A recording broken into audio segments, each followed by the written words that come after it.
What a night it is for a college baseball game here in the state of Florida. 85 degrees as we get going from the Condren Ballpark. An in-state matchup as Bethune-Cookman comes to town to take on the 20th ranked Florida Gators here on SEC. Hi, everybody. I am Jeff Cardozo. The guy next to me has stolen more bases in a single season than any other Gator. It's Gator great Nick Belmonte. And, you know, Nick, it was a great weekend for this Gator baseball team. Not only that, a really good week. They have two teams in the top 5 on the road, and they did pretty good. Yeah, pretty good. In a resume-building week it was. You go to FSU. What do? You beat them, sweep the series. Kevin O'Sullivan has a .680 winning percentage against the Noles. That's incredible. So then you hop up to Athens, face a team that's leading the nation in home runs. This Gator pitching staff carves them up, doesn't even give up a single home run.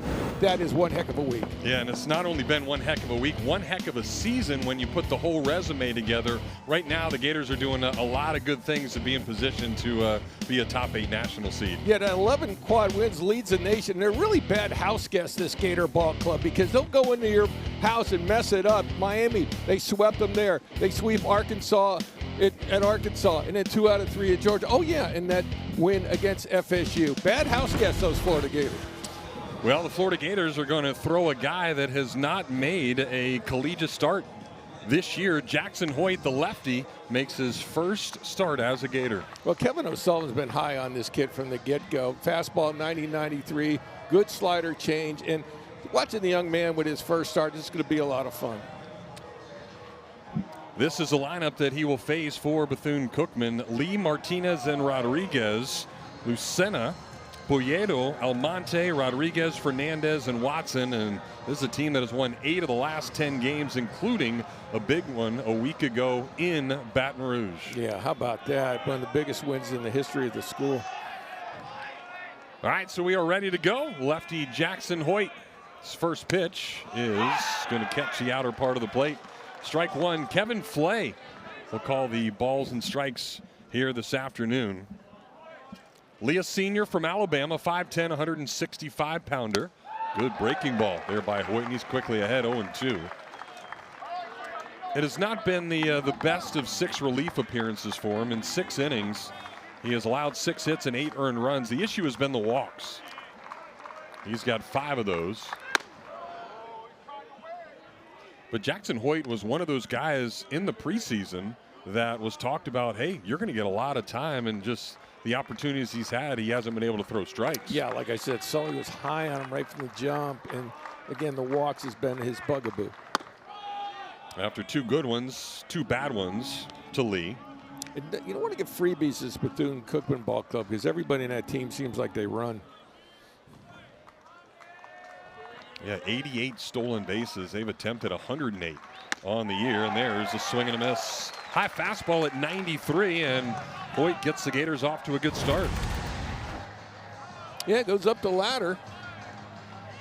Above the hands, just can't catch up to a good start, as you said, for Hoyt.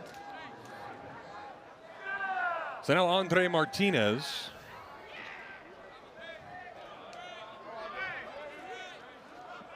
Right-handed hitter, 309 on the year.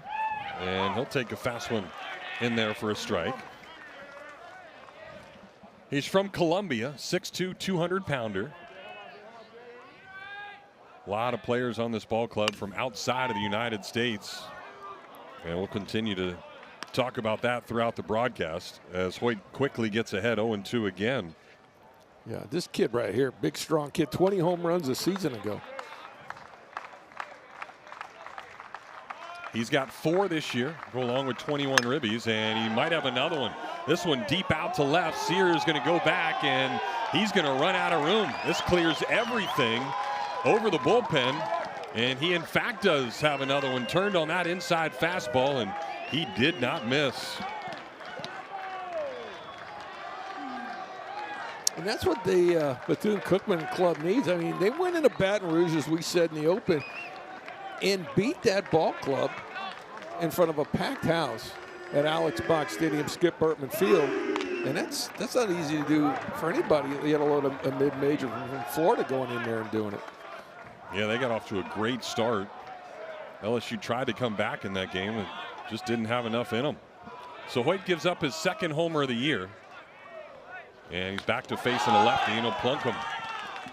That's Michael Rodriguez.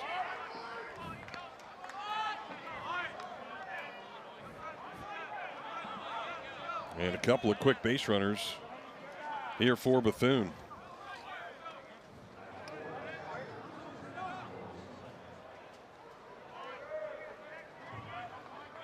They come in 25-11. The Gators 27-10.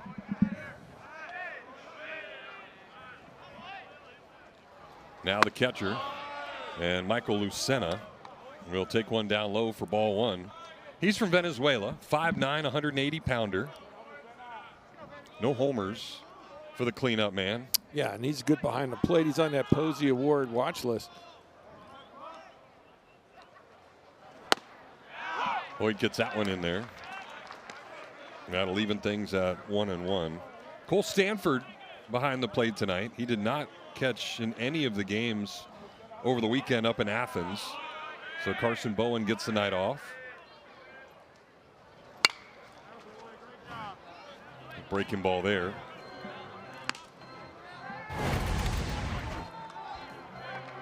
Well, here's how Martinez got Bethune on the board. Just a fastball that completely missed his spot.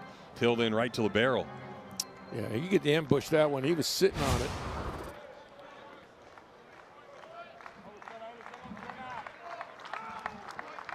So Hoyt way ahead. Runner goes, and the 1-2 is popped up. Shallow right field. Yost coming in, and the Gator right fielder will make the catch for out number 2.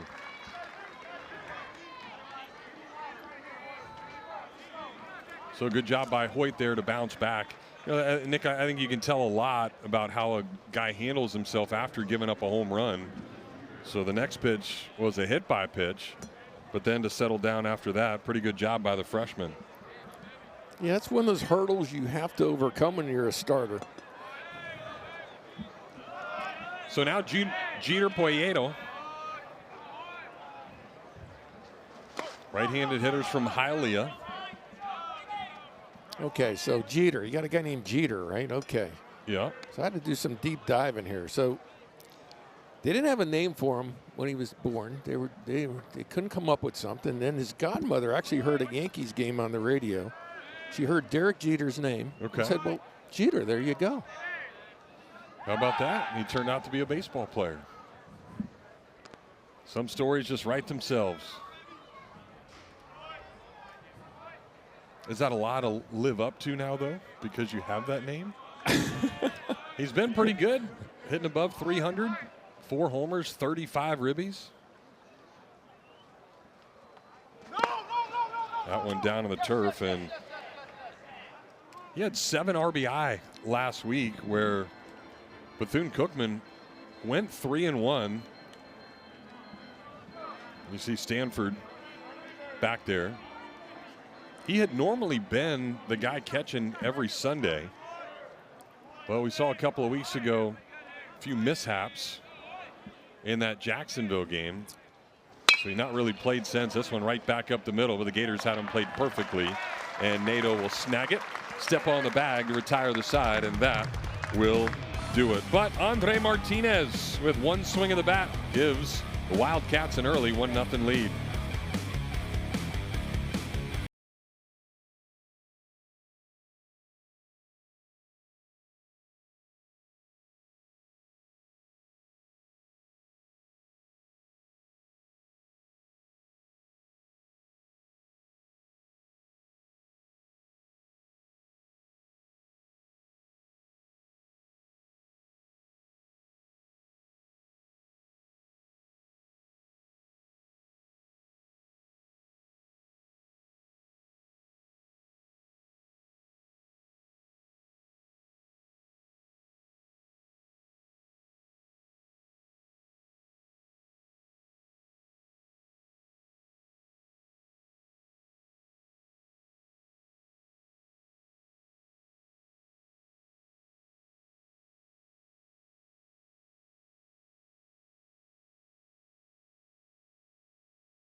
first. Here is the lineup for Kevin O'Sullivan's Florida Gators tonight. Kyle Jones will lead things off. He just went back home to Athens, and all he did was have a 5-for-5 day with a homer in front of a bunch of family and friends. So he comes in hot. Then it's Lawson and Surowick, followed by Sear, Curlin, and Stripling. Stanford, Yost, and Justin Nadeau will get the start at second base tonight, just his 4th of the year. And they will face a tall lefty from St. Cloud. It's Dawson Turner. Yeah, Dawson Turner, the transfer from St. Leo. Fastball 87-89, slider and change. What makes him effective when he's on is his delivery of extension. It's very deceptive, and sometimes hitters will have trouble. But the number's not good, and there's the guy that I think he had to pay property tax in Athens. He was on base so much over the weekend. Yeah, he grew up about 10 minutes before or from Foley Field, and you can see how hot he has been of late, not just this weekend. Yeah, in 660 on base percentage, which is crazy. I think it was Thomas Wolf that said, "You can't go back home." Nope. No, not with this guy. Not at all. He went back home and studded it up. And it is amazing how different this Gator offense is when he's on base as opposed to when he's struggling. It's when the Gators went through a couple of rough patches because he wasn't producing at the top of the order. So we'll see how he starts here as the lefty Turner gets ready. And first pitch, Hacken. Jones hits it out towards the gap in left center, but Watson will drift back and make the catch. That is something he's done a lot, Nick. I don't know how you ever felt about that, but he swings early in the count a lot, and it's paid off quite a bit. Yeah, it's all feel. You know, there's leadoff guys through the years they want to take one. I know Ricky Henderson was a guy that always seemed to be taking it. He's got a lot of first leadoff home runs as well, Ricky Henderson. But some guys like to go attack that first pitch fastball, and why not? I mean, with his speed, he could just hit a ball on the ground. Good chance of beating it out. Well, here's Brendan Lawson back at shortstop tonight, and he will take strike one. Lawson missed a few games last week and then the Friday game before getting back into the lineup on Saturday and Sunday. It's like a little smudge in his eyeglasses. When he does that with his sleeve, he looks like Bazooka Joe.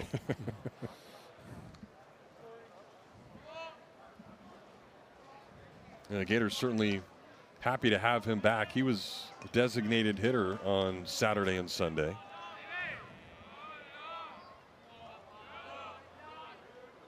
And now back to playing that shortstop position tonight as he fouls that one back. Probably still a smudge on the glasses as he didn't square that thing all the way up.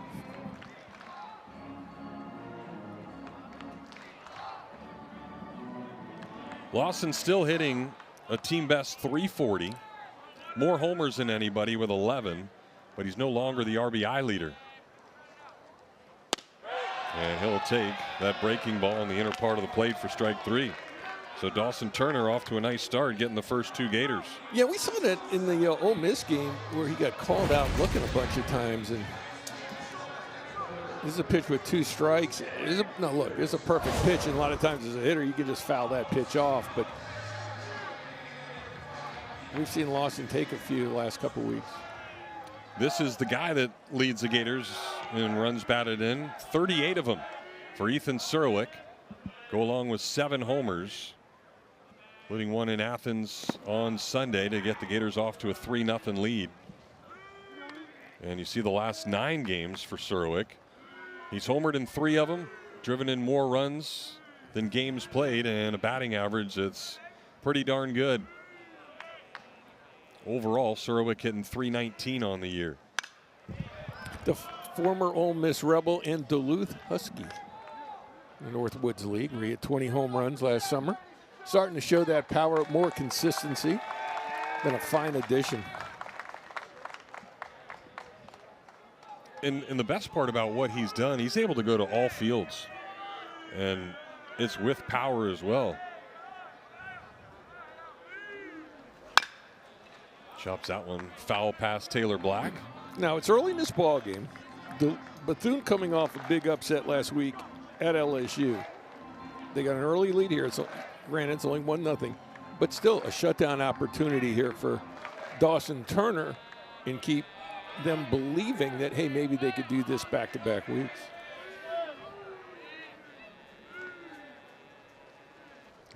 One-two to Serwick. Change up. That'll miss. That was a good spot. Pitch. Yep. Ooh, real good pitch. And pitching's fascinating as well. You see a guy that's 6'8". You think, wow, he's going to throw really hard. And then you see guys that are 5'9" and not going to throw hard. And you never know. Is Serwick there? Right on cue, goes the other way. That's what he's done so well. Great two-strike approach right there to get the Gators their first hit. Yeah, saw it deep, just filleted it out to right field.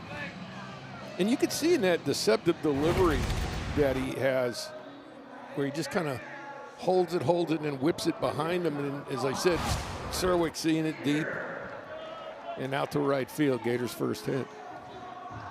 So now Blake Sear in the cleanup spot tonight for the Gators. Sear a .310 average. And he'll take that one just off the plate. Just the fourth time that Sear has hit in the cleanup spot. Gators are 3-0 when he's in the 4-hole. And that one is lined out into center. That ball's going to get down. Serwick sees it right in front of him, so he'll put on the brakes. But back-to-back singles here by the Gators, trying to create a little two-out nightmare to tie this thing up.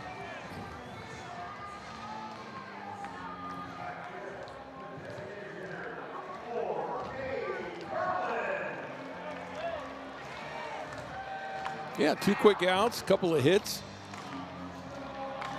And now you are looking for some kind of ambush right here, looking for something middle in that you could pull. It's been 5 games since Cade Curlin has driven in a run. And he's jumping on the first pitch, and that might do it. Serwick rounding third, heading for home. He's a brown-eyed, handsome man. And back-to-back-to-back singles by Serwick, Sear, and Curlin has tied this game up at 1 apiece. He got the pitch in, and he pulled it.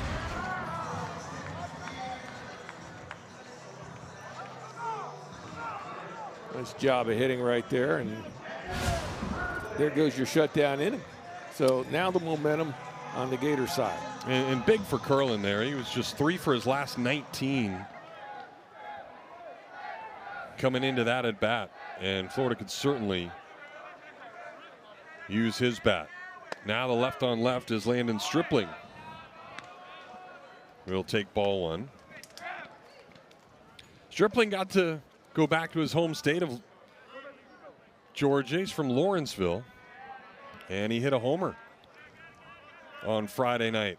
Opposite field shot just to the left of the batter's eye as he takes a strike there. He's really done a nice job when called upon. Yeah, he ended up starting all 3 games against Georgia. Had just the 1 hit, but he was on base a bunch. Several walks, some hit by pitches.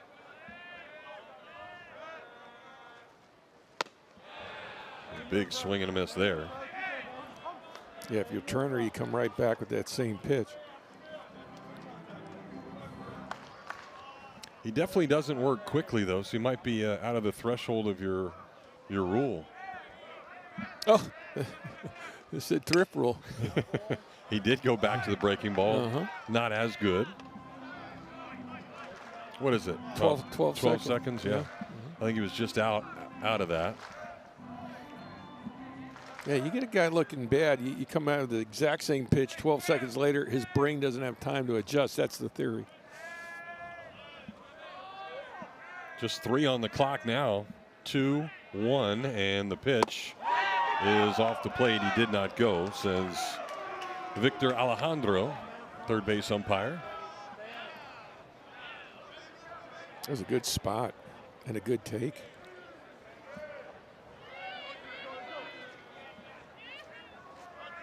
This will be pitch number 18 here in the first inning. Another one of those breaking balls, and Stripling's going to pop it up to center. Watson, for the second time this inning, will make the one-handed catch, and that will do it. But Gators tie it up with a single run of their own. We head to the second in Gainesville.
Well, yesterday, Monday, the D1 baseball poll came out and had the Gators ranked 20th in the country.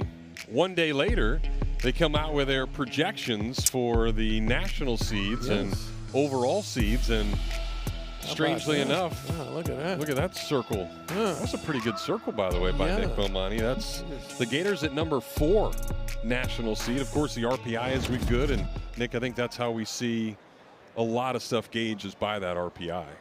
Yeah, I think it's all going to work itself out. I mean, the Gators will have one of the top strength of schedules, top 5 in the nation. You can count on that.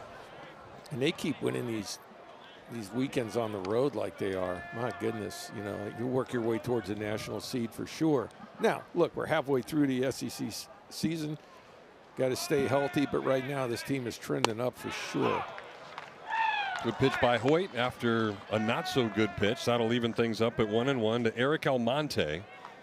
And Kevin O'Sullivan certainly hopes that his team can be here at the Condren Ballpark for a regional and then, of course, a super regional. And that's how the national seeds work. If you don't know, top 8 get the opportunity to be here for 2 straight weekends. And how about him against FSU? Is that .680 winning percentage? Yeah. And he has a winning record in Tallahassee.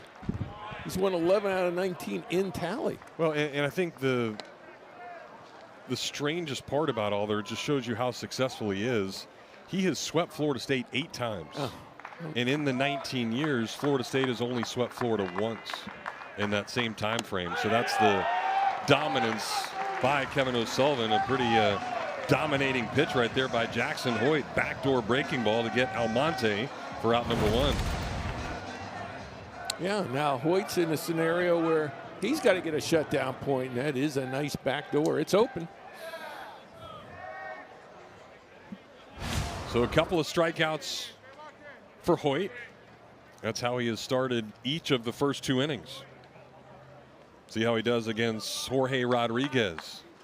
Strong right-handed first baseman. Fouls back a breaking ball.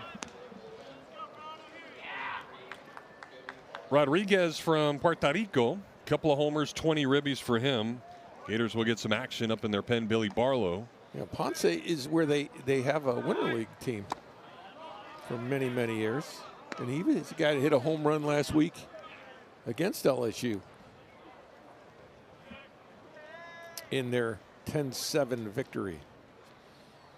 Yeah, LSU got off to a 2-0 lead in that one. But then Bethune put up a 3-spot. Then LSU tied it. As you see Barlow starting to get loose.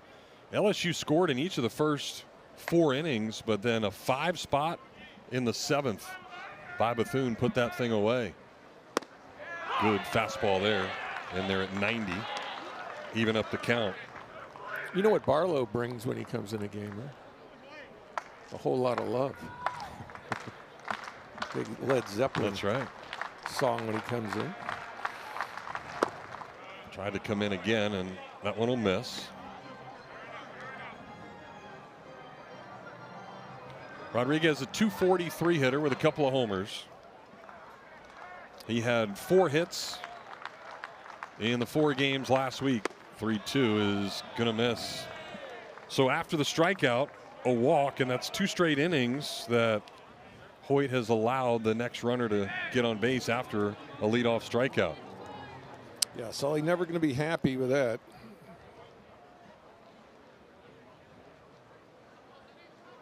So now to the 8-hole hitter and designated hitter today, Jose Fernandez. He's another guy with raw power. Got to be careful. He's going to get plunked. But it didn't matter. He's got the shin guard on, bounces right off of that, and Thune gets a couple of runners on. Yeah, just yanks this pitch, gets him on the lead ankle. Well, and it's the freebies that Kevin O'Sullivan does not enjoy. Yeah, and that's one of those deals where go out and talk to him. As soon as the catcher goes back, then Sully goes out and probably makes the change.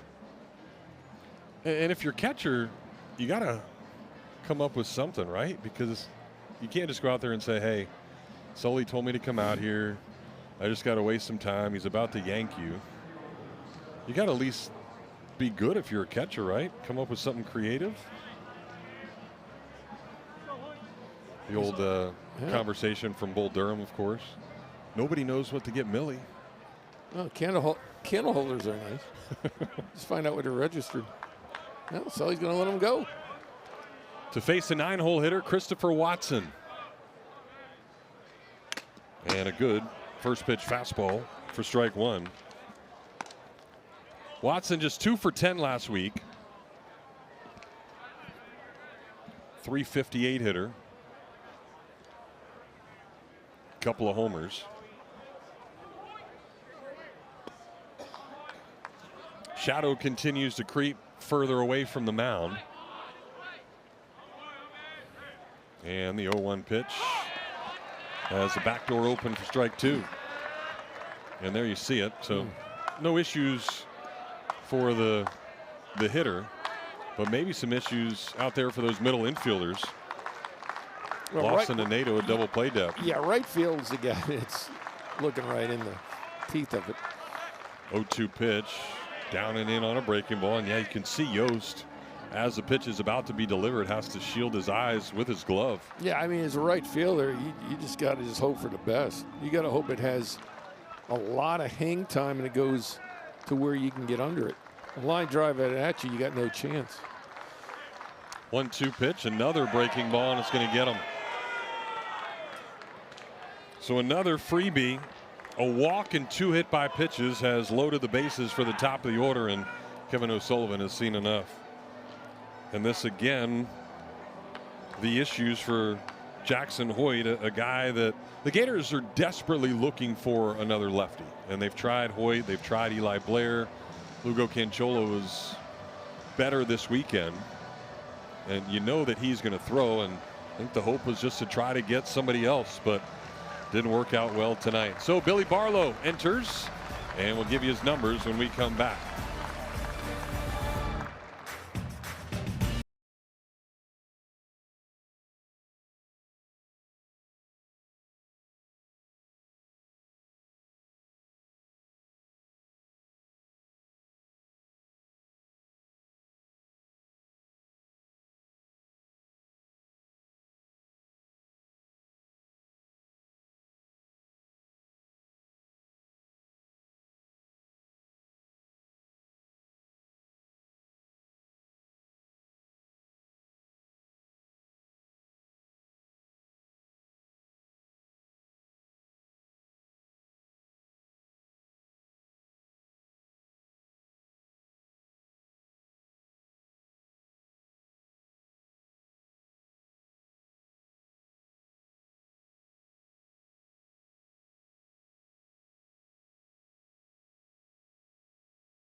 Go to the bullpen for the first time here in inning number 2. Not to be mistaken, a guy from just regular Myrtle Beach, Billy Barlow from North Myrtle Beach, which in his words is way better than South Myrtle Beach. Yeah, Billy in his 11th appearance, 90-93 on the fastball. Good sinker, slider, cutter. And a guy transferred from Clemson. In a role that, look, it's his if he wants it. It's just a matter of a game like this, getting him multiple innings. So there you see Hoyt's numbers. He hits a couple of guys, walks one here in the inning. Eli Blair hit 3 earlier this year against Jacksonville, and he gets a couple tonight. And that was really the demise of, losing that game to Jacksonville. Barlow was a part of that as well. But his last couple of outings have been good.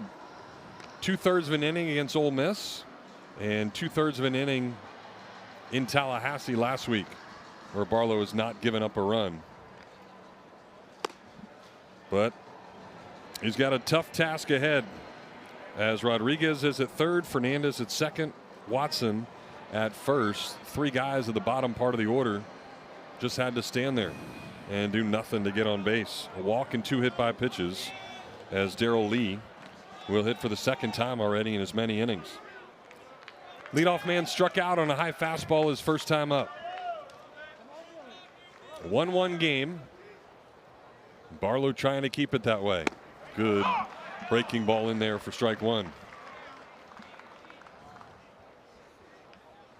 Gators are 10-1 in midweek games this year, 22-3 if you count last year as well.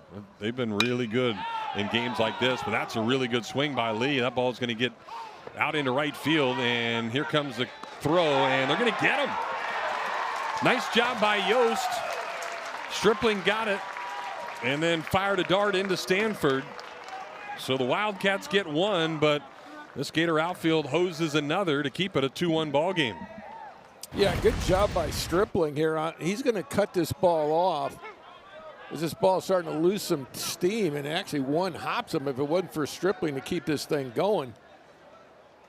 That's a great play by Stripling. It goes as a 9-3-2 putout.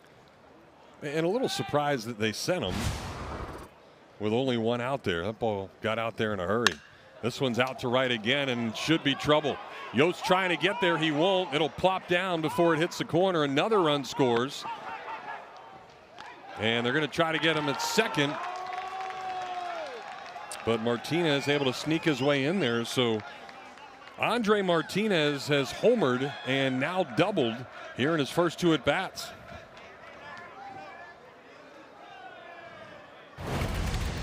This ball finds a home down the line.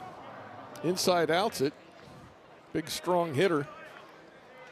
Really nothing Yost could do but get it and get it in as quick as possible. So Barlow has come in and given up a couple of hits. Single and a double, and now the 3-hole hitter Michael Rodriguez hits. Yeah, this is a big out to get right here.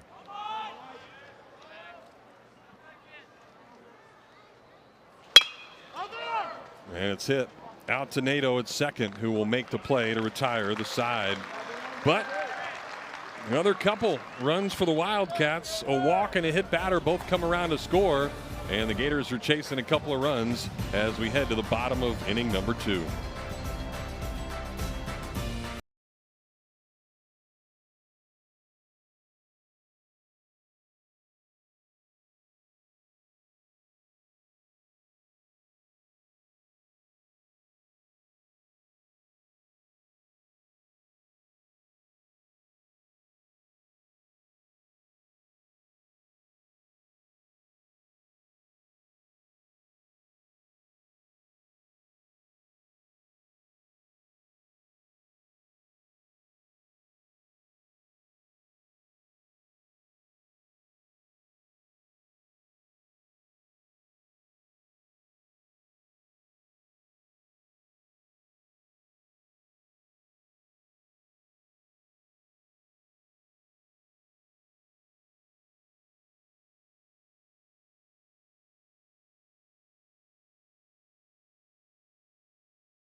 Well, Bethune-Cookman with an early 3-1 lead in this one. As we head to the bottom of the second inning, it has been a series dominated by the Florida Gators. 37-1 all-time. Kevin O'Sullivan, 17-1 against the Wildcats. But that one, Nick, was a pretty big one in the postseason. Yeah, this one right here was something that made that regional go to a winner-take-all regional. I had that one with Mike Morgan. And that was a game where they got the lead, and then they brought in Anthony Maldonado. He went 4 innings, no-hit baseball, retired all but one guy. Yeah. And they got the win, and it's like, oh, my goodness, it's going down to a winner-take-all game. Maldonado's in the big leagues. And that was a team that ended up going on to win a national championship. And the guy that Bethune beat that day was a guy by the name of Brady Singer. Yeah. So, and then the next day, Kirby McMullen started. Austin Langworthy came in. Michael Byrne closed it out. 6-1 victory for the Gators, and that sent them to the Supers. Cole Stanford, the Gator catcher, ball and a strike to him, and that one hit the bull. Couple of pitches all the way to the backstop, and even Turner's laughing. But I'm sure that guy didn't find it too funny, especially after his team just scored a couple. And you know Bethune now with the early lead is going to do everything possible to try to beat another SEC team on the road. There's another one, not even close. Yeah, they call these uncompetitive pitches. Yeah, you can see 12-3 in their conference, 25-11, and beating South Florida, and having close games with FSU. Another one not even close. So a leadoff walk will try and help the Gators get a few back. Anthony Anselmo, senior right-handed pitcher, will start to get loose out there in the bullpen. Yeah, he's been a good one for them, too. Yeah, Jonathan Hernandez, he's 7th year now for Hernandez. Graduated from the University of Phoenix. Yeah, he went to Hialeah High, played for Rich Bielski, former Georgia Bulldog, one of my former players in Salt Lake City. Rich Bielski won, I'm not kidding, 7 or 8 high school titles in the state of Florida. Wow. With either Hialeah or Archbishop McCarthy. Well, here's Hayden Yost. All this guy does is hit homers. 3 of them last week. 1 in Tallahassee and then 2 on Sunday in Athens as he takes that one for a strike. So the first week of the season, I remember making this comment, and I said, hey, Hayden Yost for me is a kind of a guy that I think could get you double-digit home runs, right? I actually said that. I was talking to Tommy Slater about that. He goes, yeah, that was actually a good call because if you extrapolate it, it would do that. Gets jammed and punches it out to left where Lee is going to drift over and make the catch. Yeah, Yost is a guy that started more than 50 games a year ago. Only ended up hitting 4 homers, but you could certainly see with the amount of doubles that it was in there. He had that power swing in him, and that's where Yost is going to be a guy that's going to hit you home runs this season. His brother was committed to come to Florida, ended up being a first-round pick. Yeah, with Detroit Tigers. So here's Justin Nato. I guess you can say the same thing about Nato. All he does is hit homers. As he takes one down in the dirt for ball 1. He's only got 1 hit on the year, and it's a home run. Nato's 1 for 9. Now in his senior season, a guy that, again, was forced into a lot of playing duty a season ago. Nato started 50 games for the Gators and hit .283 last year as he takes that one for a strike. And he's a pretty darn good center fielder. He was called on to play that position some last year. A lot of injuries on Kevin O'Sullivan's ball club last year. And still dealing with some as that one misses off the plate. The biggest, of course, now Jackson Barberi in that Gator bullpen. He'll miss a few more weeks. We saw Lawson miss some time. Curlin missed a bunch of time. 20 games or 20 days. As Nato chops one through the hole on the right side. Little CNI single. So Nato gets his second hit of the season, and bottom part of this Gator order did its job to send it back to the top.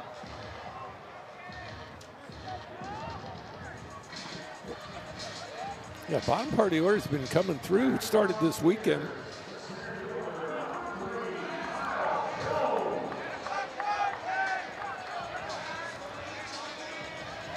So back to the top of the order now. It was the top of the order for Bethune-Cookman in the top of this inning. Single and a double by the 1 and 2 hole hitters. We'll see what the Gators have in them as Jones takes a changeup for strike one. He swung at the first pitch that he saw and flew out to deep center field. Average back up to 329 now for Jones. Good stop there by Lucena.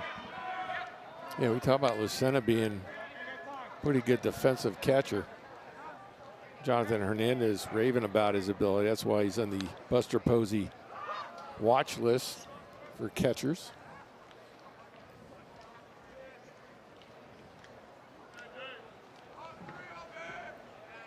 He gets the sign. And a 1-1 pitch coming to Kyle Jones. He'll take it off the plate. Quick snap throw to first is wide. Into right field. Stanford's going to get held up as Rodriguez got over in a hurry. But a big throwing error right as we were talking good about Lucena.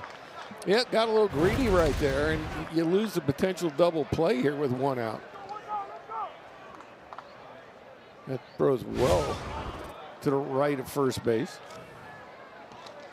So Jones, a great opportunity now. As good as he has been at base hits, he has not had a ton of opportunities to drive in runs. Last 18 games for Jones, he's only driven in a run in 4 of them. He's got a chance to do it here as he fouls that one back to even up the count at 2-2. And, you know, hitting lead off, and a lot of that'll depend on what the bottom of the order is doing. Always not a great RBI opportunity batting in that spot. His job's to get on base. It's to make contact here as the middle infielders are back, and Jones does just that. That'll be deep enough as Watson goes over and makes the catch. Stanford tagging and scoring easily. Gators get one back. It's now a 1-run Wildcat lead.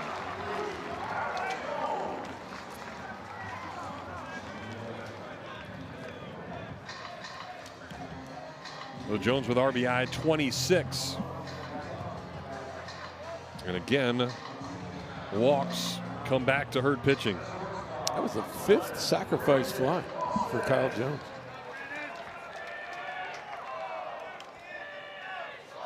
Ties him with Cash Strayer for the team lead. Remember, Strayer had 4 straight games with sac flies.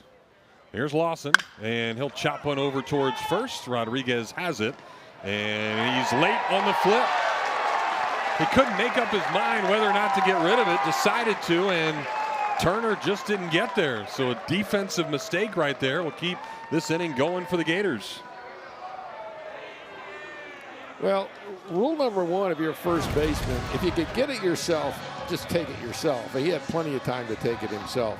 Then all of a sudden he stopped and decided he was going to flip it. Yeah, that's what I don't get. Just get it and go. So Surwick now with the opportunity. Gators leading RBI guy. We'll take that one off the plate for ball 1. They'll give that a hit for Lawson as well. Yeah, in the baseball world, it's called an error of omission. And it's always ruled a hit.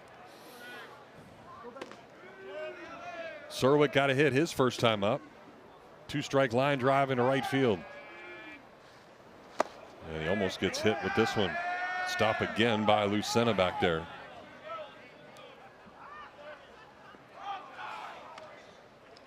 Jonathan Hernandez really wants to see Dawson Turner get through 2 innings because Alsamo's a guy he's going to probably want to throw from 2, 3, 4 innings if he can.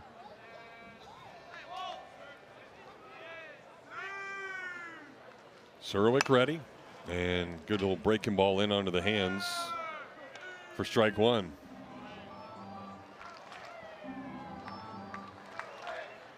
Surowick now with hits in 10 of the last 13 games for the Gators.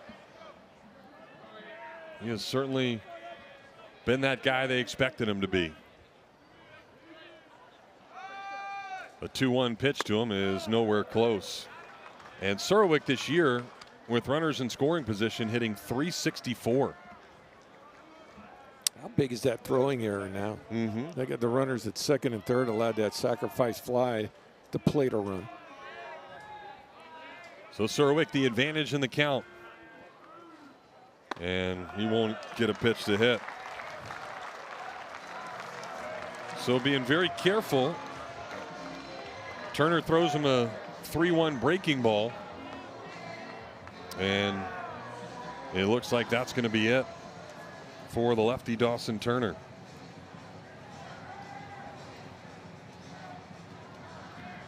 Anthony Anselmo coming out of that Bethune-Cookman bullpen. We'll tell you all about him when we come back. Tough spot to come.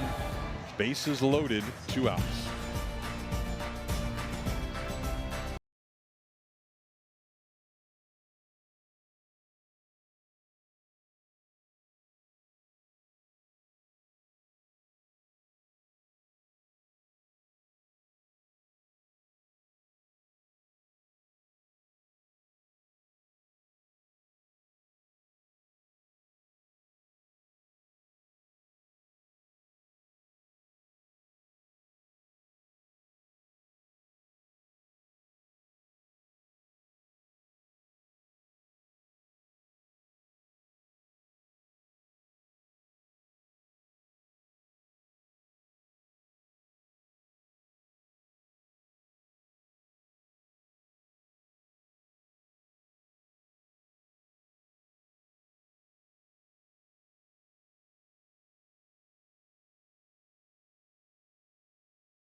Well, the Gators have the bases loaded with a couple of outs here in inning number 2. Florida still trails it 3-2, but a big spot for Anthony Anselmo, the senior from Spring Hill, Florida. Yeah, and this is a guy that's going to give you kind of a sidearm look at 80-83. Then he might mix it up, give you something over the top, but that'll only be 84-85. So he will change it up. His slider's his pitch, however. And a guy that can get you multiple innings. In fact, in their win against UCF, he went 5 innings of relief. So, I mean, this guy can stretch it out. Well, he's got Surowick, Lawson, and Nadeau out on the base paths. Nadeau singled through the right side. Lawson singled, and then the Surowick walk. Big spot for Blake Sear. The Gators have actually done a really good job this year with the bases loaded. Florida is 23 for 59. That's a .390 batting average. And Sear's even better than that. Sear's been up there 6 times this year with the bases loaded, and he's gotten a hit in 3 of those at bats. Already got a single tonight as he lined one into right center field in his first at bat. Gators would certainly love to get Sear going in a little bit of a funk right now. But a base hit here could certainly change that. And the first pitch to him, a frisbee slider that's nowhere close. Ball 1. Yeah, actually, he went 6 1/3 against South Florida in their victory against the Bulls. One of 2 victories against the Bulls, I may add, this year. They're 2-0 against them. Breaking ball again, and it's capped off the end of the bat. Could be a tough play out there in no man's land, and it's going to be caught. What a job by Jeter Poyeto. He made that name look like the older guy, Jeter. And that saved a couple of runs and keeps Bethune-Cookman ahead in this one. Wow. Are we at Yankee Stadium back in the No, we're at Condon Family Ballpark seeing a Jeter make a great play. Gators down 1. We played 2.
Gators out hitting the Wildcats through the first couple of innings, but Bethune-Cookman with a 3-2 lead as we head to the top of the third inning. Look at all those SEC teams in the top 25, 10 of them part of that 16-team league.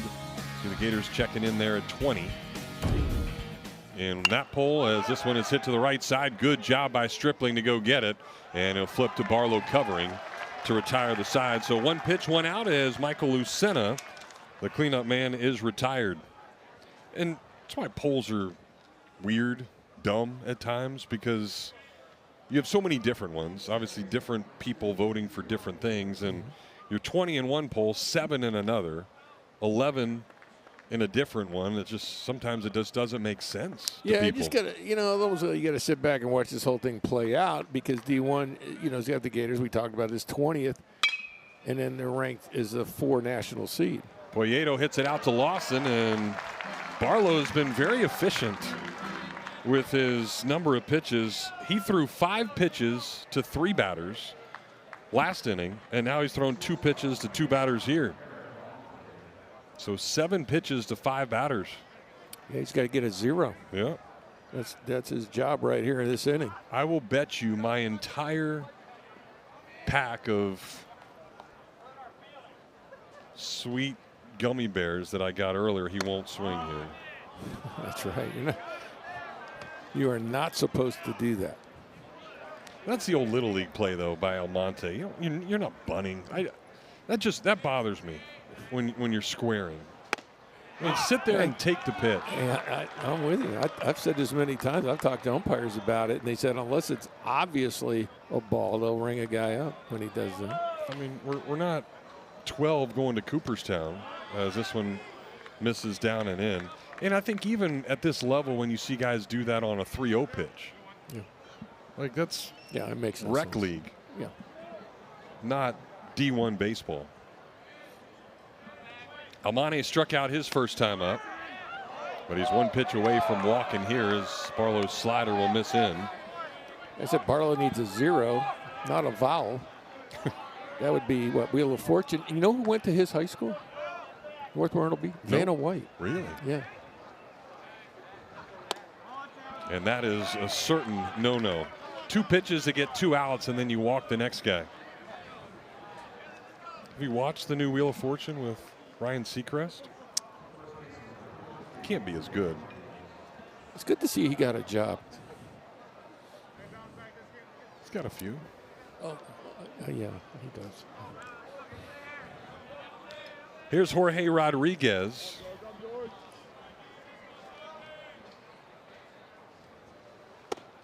Although I will tell you, I have watched the new Jeopardy, and Ken Jennings does a really good job trying to replace Alec Trebek.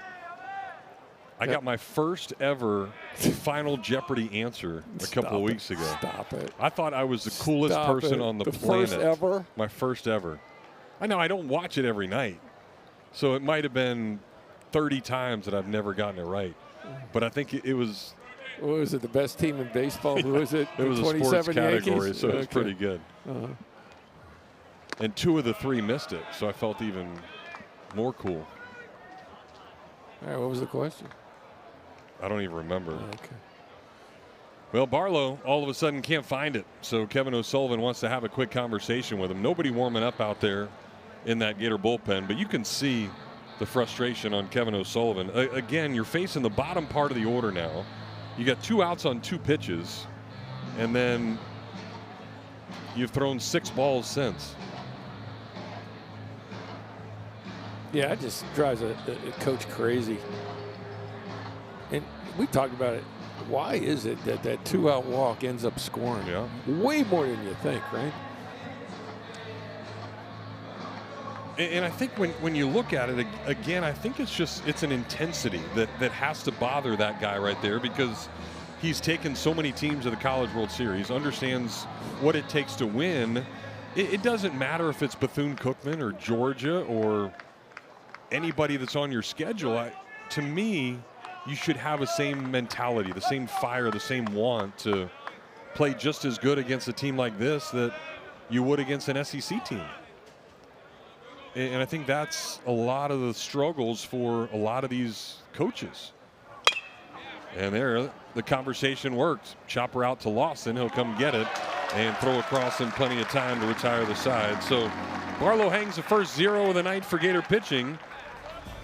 And we'll head to the bottom of inning number 3, where Bethune leads it 3-2.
Well, we've been playing for about an hour already and only head to the bottom of the 3rd inning. 3-2 Bethune-Cookman lead as they try to stay hot. Both of these teams won 3 out of 4 last week.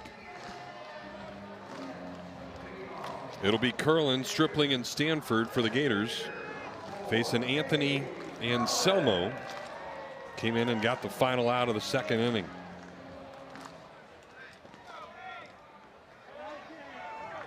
Yeah, and just he's going to give you that different look. I mean, he's going to be a soft tosser, a thumber as they call him, but he's very effective. And that one's in there for a strike. And I think when you think a lot about the midweek teams like this that come in and beat SEC teams or bigger conference teams, it's because it is that different look. And you don't have a lot of guys on your staff that throw that way, so it's tough to really see it. Yeah, you don't see the Darren O'Days anymore in the SEC. It's not a thing, right?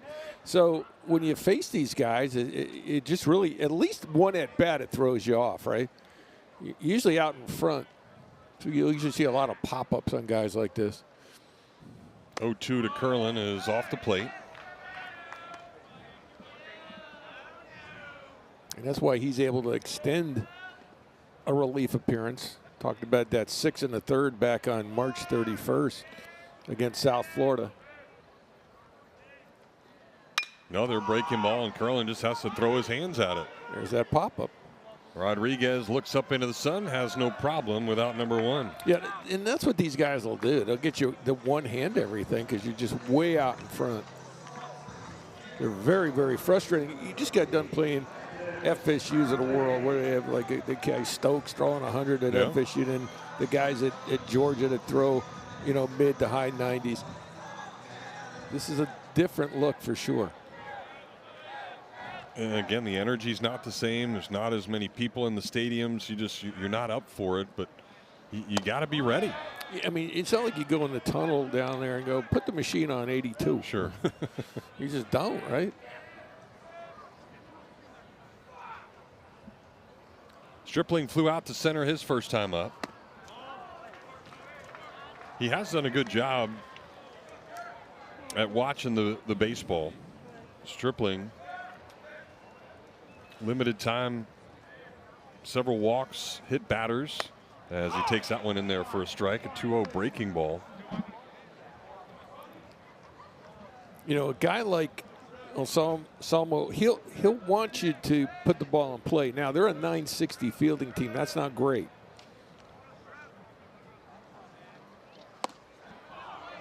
Neither was that pitch.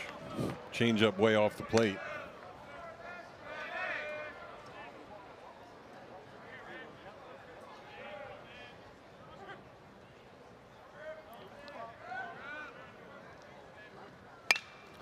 And Stripling will pop one up. Same thing. Look at Lucena. The catcher was way out there and finally bails as Rodriguez comes in and gets it. And 2 weak pop-ups here for the first 2 outs of the inning. The reason I knew that I've faced guys like this, and I've had teammates myself. We've all done it. You face a guy like this, and you're so far out in front, you just pop everything up. And it's frustrating.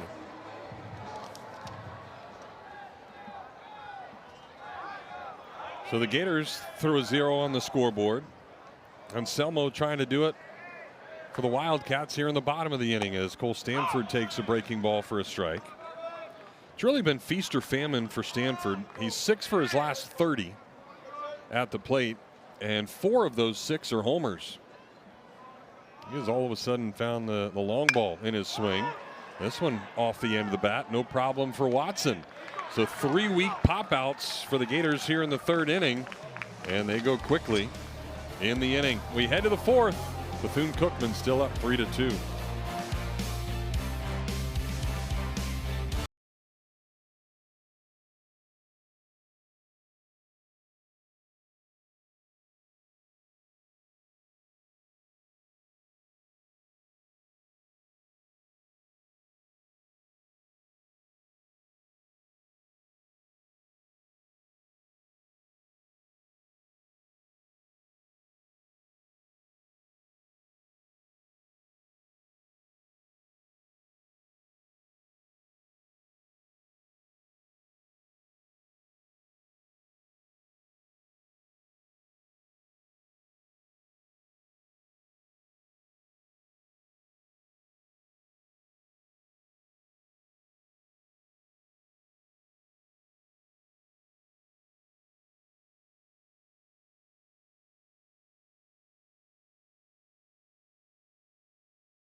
One of the iconic things on the University of Florida campus, Century Tower off in the distance, just to the right of the batter's eye.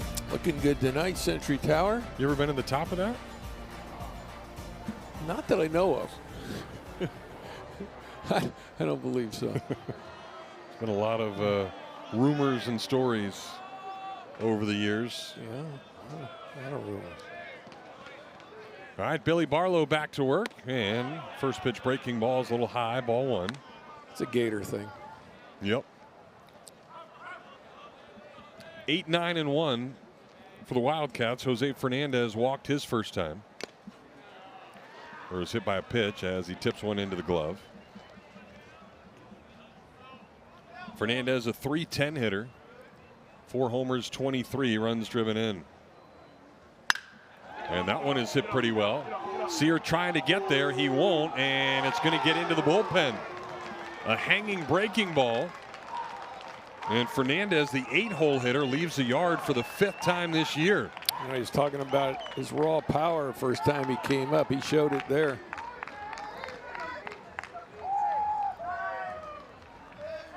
Yeah, he was only in the lineup 2 of the 4 games last week. They put him in there tonight, and he delivers down to the bottom part of the order. Hanging slider. Match him with raw power. There's your result. They were in Itabena last weekend playing Mississippi Valley. Jerry Rice's old school. Yeah. You know who's from Itabena? Or at least pretty darn close. B.B. King. Really? Yeah. Barlow misses with a couple of fastballs on the inner part of the plate to the 9-hole hitter, Christopher Watson. Well, I tell you, they're supplying the Blues tonight. For the Gator fans. And Barlow misses badly again. Yeah, and you don't want a crooked number here because you got this Osamo guy out there that could frustrate you all night. There's one. You know how you get to an Osamo guy, start the inning? Lay a bunt down. Yeah. That usually will get Mess him him going. up a little bit. Yeah. That one inside. So he threw a 3-1 breaking ball to the 9-hole hitter and walks him. Yeah, Sully trying to buy some time. Saying, all right, get out there. And nobody is really throwing aggressively. The Gators just got a couple of right-handers to start to get loose. It's Caden McDonald, first one up. Yeah, he's not even throwing from the mound yet. And you see Christian Rodriguez there to the right. Rodriguez, a guy that has not had many opportunities this year. Just 2 appearances for Rodriguez on the season. But that's a guy, I think, for games like this especially, that Kevin O'Sullivan would love to get going. I mean, you're talking about the National High School Gatorade Player of the Year with several state championships. Kevin O'Sullivan out to the mound. Now, based on what we've seen, I mean, it's either going to be the longest meeting in a home or what, because Caden McDonald, I don't think he's thrown from the pitching rubber out there yet. So he may give him one more hitter. Now he's finally on the rubber.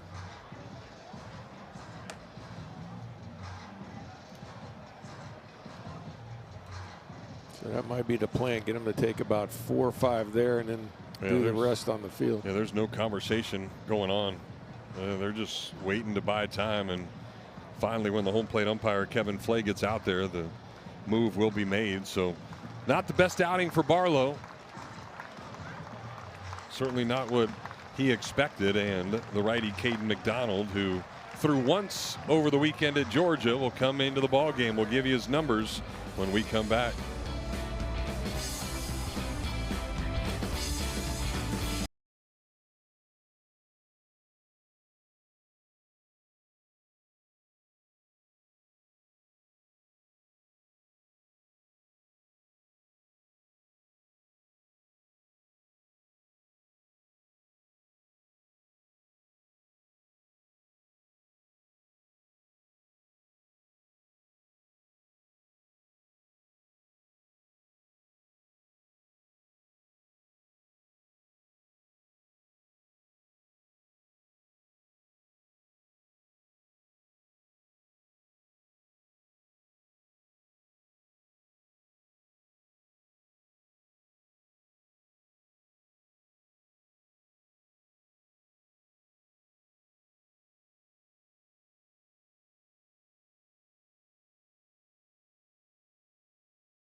Well, already the third arm of the night for Kevin O'Sullivan as the Gators have brought in righty Caden McDonald.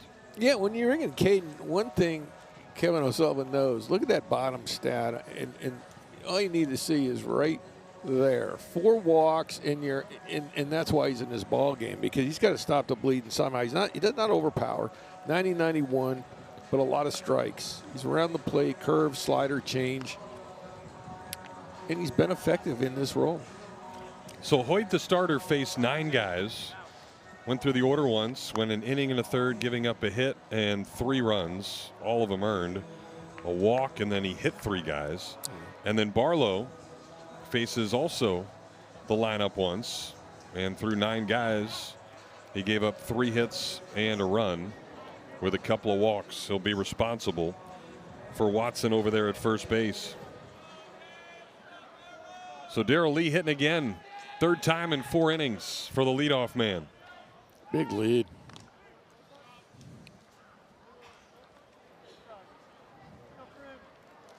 McDonald was really good a week ago in Tallahassee. Ended up picking up his 3rd win of the year that night as he throws strike 1.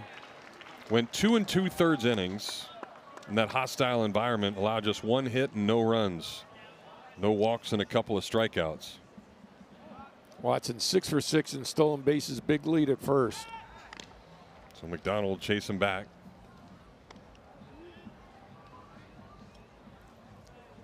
They started a runner early. The ball was put in play. But look for Jonathan Hernandez to be aggressive here. I mean, if you think about it, Bethune's got nothing to lose. No. I mean, you know, you beat LSU last week at their place. You're playing the Gators, another ranked team. If you got guys that can run, why not? And you got a couple of guys out there that can run, so tough to turn a double play. Lee has grounded into 2 of them though this year. Bethune has hit into 18 double plays on the season.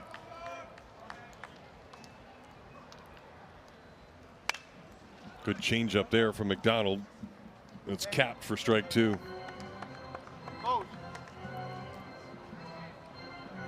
A lot of times coaches like to run on this count. 1-2. It's a breaking ball count.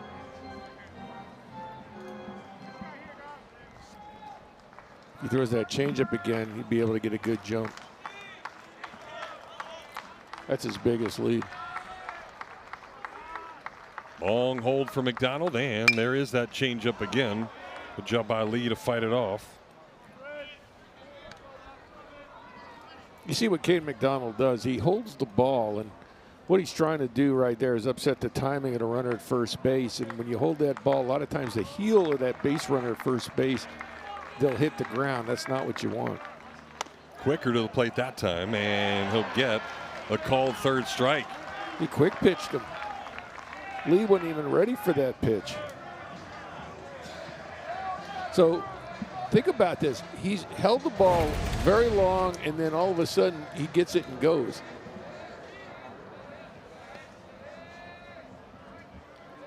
Inning not over yet because Andre Martinez is coming up. He's a single and a triple shy of the cycle.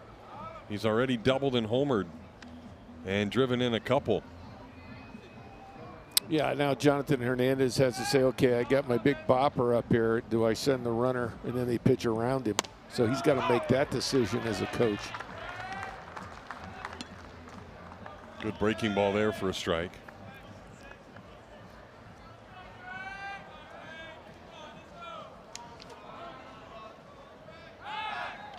Donald's still chasing him back, and you wonder if that changes too, though. If it's 2 strikes, is the thought process different? You're probably going to send him with 2 strikes. Yeah. Yeah. Another slider, and that one just misses. And the reason you would do that, obviously, the Gators aren't going to pitch around the guy with 2 strikes. So. And again, if you got the ability to steal, don't sit on it.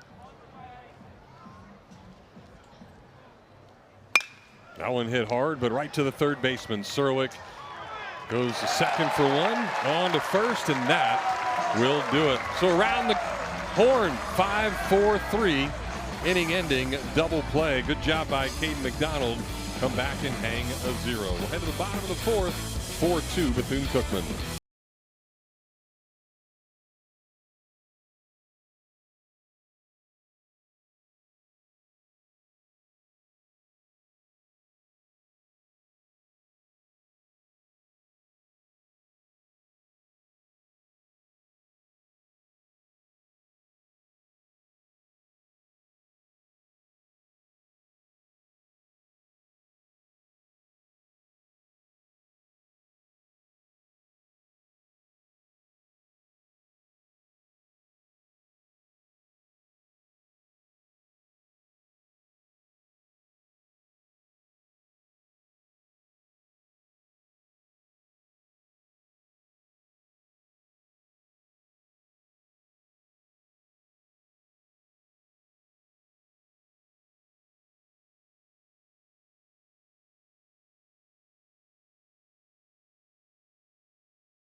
That kid must be disappointed after his team got swept by the Rays over the weekend. Good to have the Trop back open. Been more than 550 days. The big league ballpark. Rays playing good baseball again. Good to have Major League Baseball season back. You know, it's Mel Ott's kid. Yeah. Well, I talked about laying a bunt down. You got the third baseman basically giving you a bunt if you want it. Way off the bag and a couple of steps behind it as Hayden Yost steps in and takes that one off the plate. I mean, it's almost a guaranteed hit, especially with Yost's speed. Yeah, Anselmo falls off the mound the other way.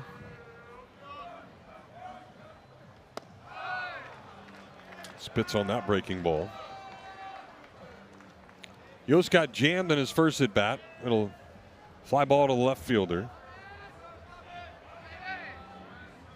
241 hitter. As he takes that off the plate, ball 3.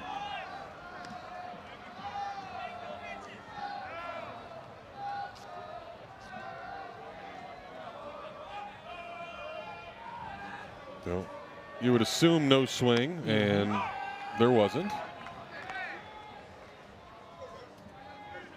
Gators trail by 2 here in the 4th inning. No more sunshine at the Condren Ballpark tonight. Lights will take over for good as Yost pops another one up, but that'll reach the seats. Well, it was 3 weak pop-ups last inning for the Gator offense, and that would have been another one. Yeah, guys like him, he's hard to barrel up, at least first time through, right?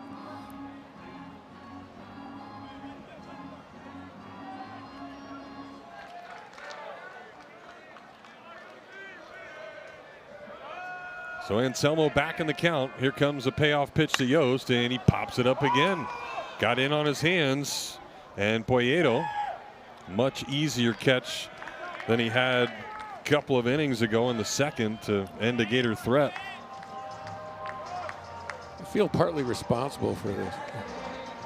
Yeah, called it. Yeah, I said these guys get you to pop up. It'd be 4 in a row here. It's really 5 because remember Sears was That's true. Yeah. the pop up, just a heck of a play Yeah. by Poyeto. Again, they move in a little bit at third. For Justin Nato,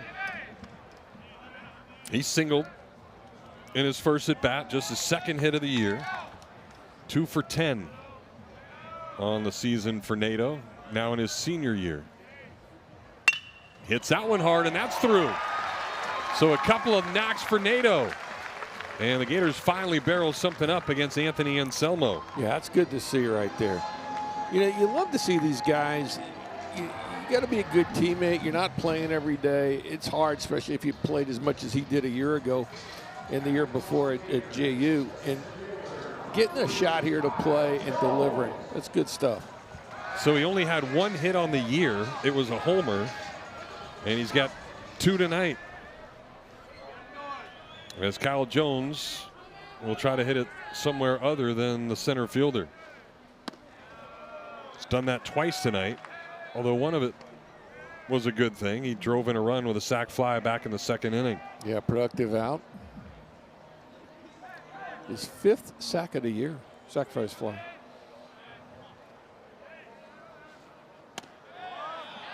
A breaking ball missed.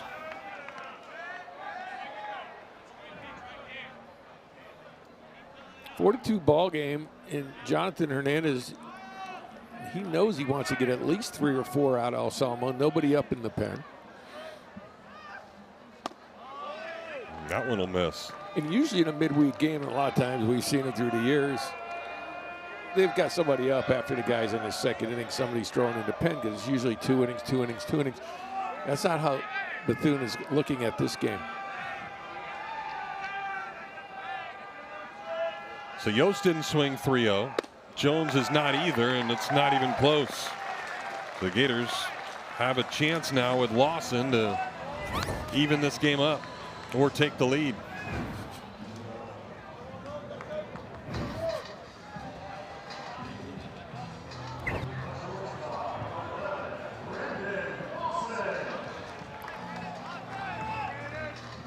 Lawson still trying to get out of a funk. He was going through a point where he was getting walked so much he never got the opportunity to swing, and now when he has swung, he's just 7 for his last 24 as he takes that one in there for a strike. Hits in just 5 of the last 12 for Lawson. And he's facing a guy that last fastball was 79.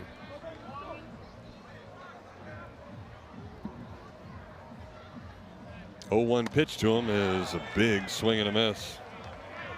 Slowed it down even more, and Lawson was nowhere near it. So a big hack to get in an 0-2 hole.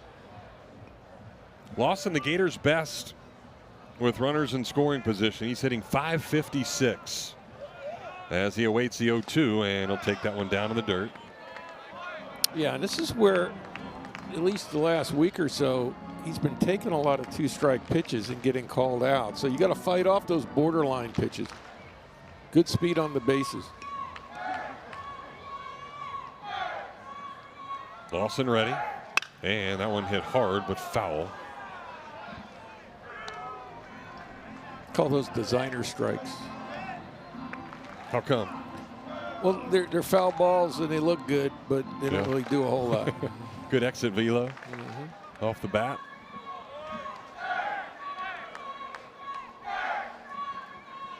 Then a bunch of pitches into Lawson. And that one down again.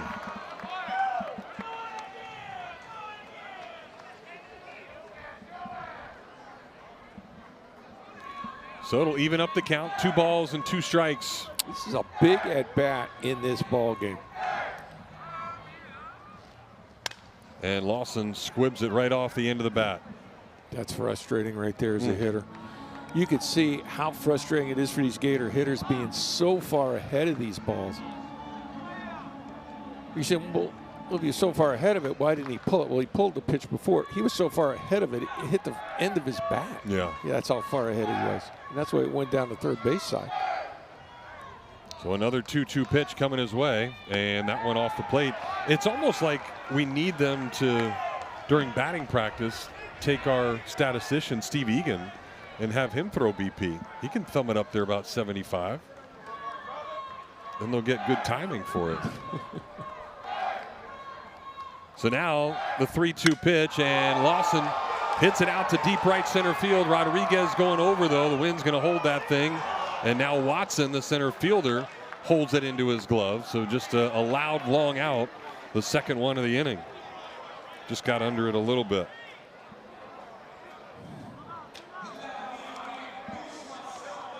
The wind is coming across from that scoreboard in right center field, so he hit that right into the teeth of the wind. You can see how much Old Glory held that one up. See how aggressive the Gators are here. First and third, potential tie run in Jones at first base, but you got your power guy at the plate. Serwick pops that one up. And that's not going to do much either, as Lee will drift in and make the catch. So Lawson and Serwick can't do any damage, and the 2 best RBI guy in this Gator offense can't get the Gators on the board. We'll head to the 5th. Wildcats up 4-2.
4-2 Bethune-Cookman lead over the 20th ranked Florida Gators. Kids of all ages enjoying this beautiful night. Started off at 85 degrees, just dipped under that. And there you see how tough this SEC is, and a whole bunch of mess right there in the middle. Georgia on top at 11-4. A couple of teams just one game back. Gators 2 games back, and then 1, 2, 3, 4, 5, 6, 7, 8, 9 within a couple of games. Yeah, and if the Gators can match that in the second half, you're talking possible national seed, right? Yeah, 18-12 would certainly put you at that point. Oh, you're definitely hosting. That's for sure. Caden McDonald will face the middle part of this Wildcat order. 3, 4, and 5 coming up. And the first pitch down low to Michael Rodriguez. Rodriguez has been hit and grounded out. Came in really hot. He had a great week last week as he takes that one down low. He was 7 for 11 in the 3 wins. Bethune-Cookman had that win over LSU and then lost to Mississippi Valley in the first game, but came back and won the next 2 in big-time fashion, as that one will miss up. Bethune-Cookman scored 28 runs and gave up just 2 in the final 2 games of that series.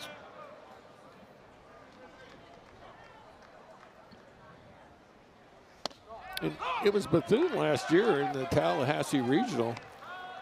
Made some people squirm. I mean, Jonathan Hernandez, what he has done with that program.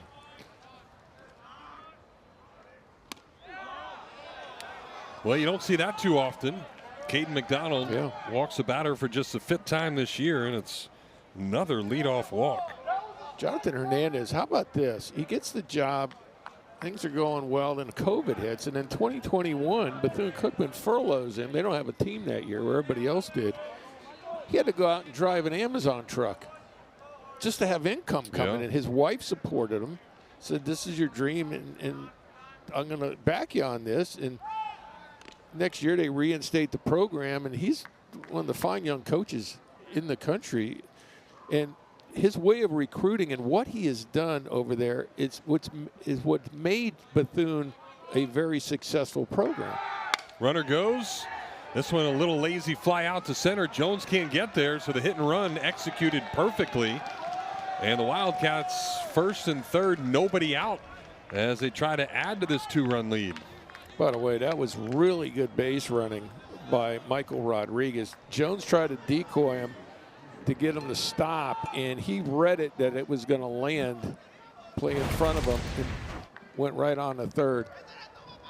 So he sees it, and he reads it. He knows once he sees it falling. I've seen base runners just stop and get decoyed and start running backwards towards first base, but he didn't. So here's Jeter Poyeto. McDonald got an inning-ending double play in the 4th. One can't end the inning here as Poyeto swings and misses. And give out to Jonathan Hernandez, what he's saying, that he recruits a lot of these international players, because he said an international player thinks of us at Bethune as a D1 school you want to go to. Yeah. It's like they're our major. This one out to center again. Jones is going to have to try to run it down. He will, but plenty deep enough for Rodriguez to score. So the leadoff walk comes back to hurt the Gator pitching staff once again. That's the 3rd freebie that has scored tonight. 2 walks and a hit by pitch.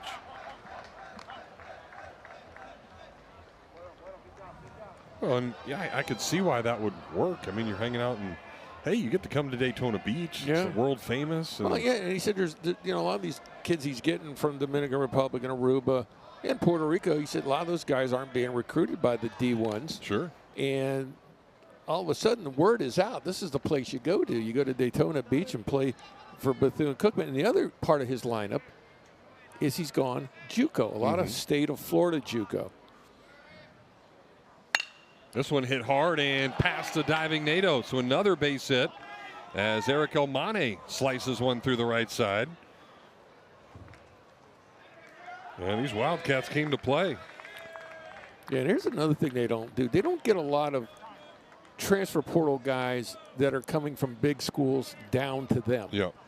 Because his philosophy is they come down to us, they're going to think of us as a step down. Mm-hmm. He gets the JUCO kids that know that, hey, going from a JUCO to Division I Bethune-Cookman, that's a step up, and they're eager and still hungry. They're not deflated by not making it in that D1 school that they were originally recruited to. Yeah, it's a great way to look at it as Jose Rodriguez gets jammed. He'll pop one up to Lawson, infield fly rule, but he'll catch it.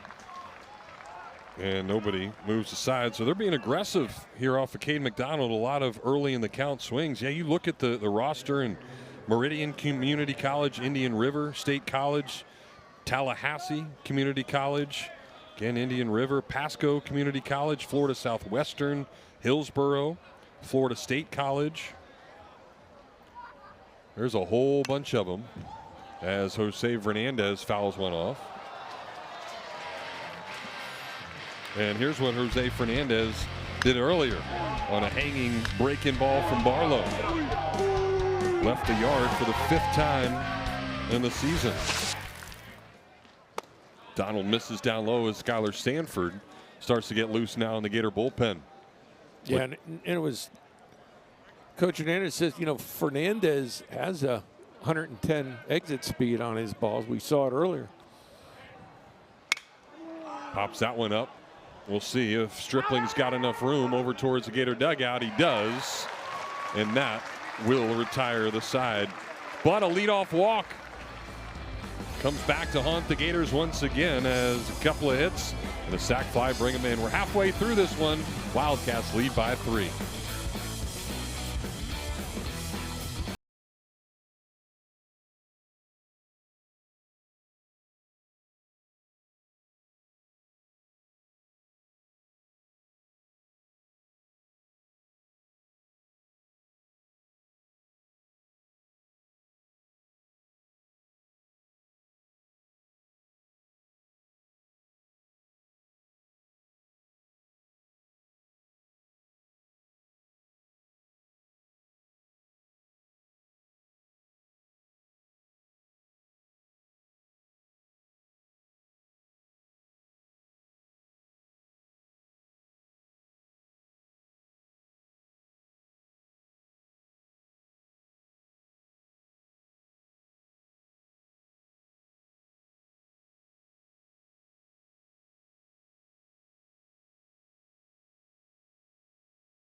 Home crowd here at the Condren Ballpark, swinging and swaying. We are the boys. Tradition here as we head past the halfway point to the bottom of inning number 5. Gators have allowed runs in 4 of those first 5, and they've only scored in a couple. 1 in the first, 1 in the second. Anthony Anselmo continues to baffle bats. He has run through the Gator order once now, as Blake Sear will come up and face him for the 2nd time. Every out that he has recorded has been in the air. A lot of weak pop-ups, just 1 base hit. It was by Nato, and then Kyle Jones walked after that. So Florida now, the 2nd time through, will have to figure something out differently. Little equipment malfunction.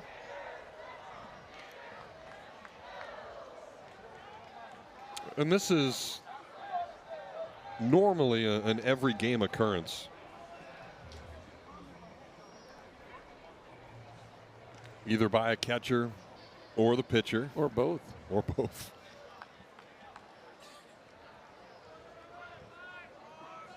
Sear steps in with a .314 average and another weak pop-up. But that one will reach the seats. And at some point, you have to change the approach. I'm telling you. It's hard. You want to lay a bunt down. I'm telling you that the third base is actually in left field right now. So, I mean, it's there. And the amazing thing is you just want to put pressure on the pitcher. Get him in the set position. Look how deep he is. There's no way he's going to get to any bunt. If you want to bunt it right out, in fact, you could show it right now, and he won't get to it. That went over the top and a little bit harder. Yeah, over the top is something he does, and he'll get 84, 85 out of that. So now you've seen him once from down under, he may switch it up on you, and that's something he does. And he's frustrated many a club on long relief outings this year. So Sear quickly in a 1-2 hole, and he'll line one into center field. Sat back nicely on that one, and a sweet swing by Sear gets the leadoff man on. Good.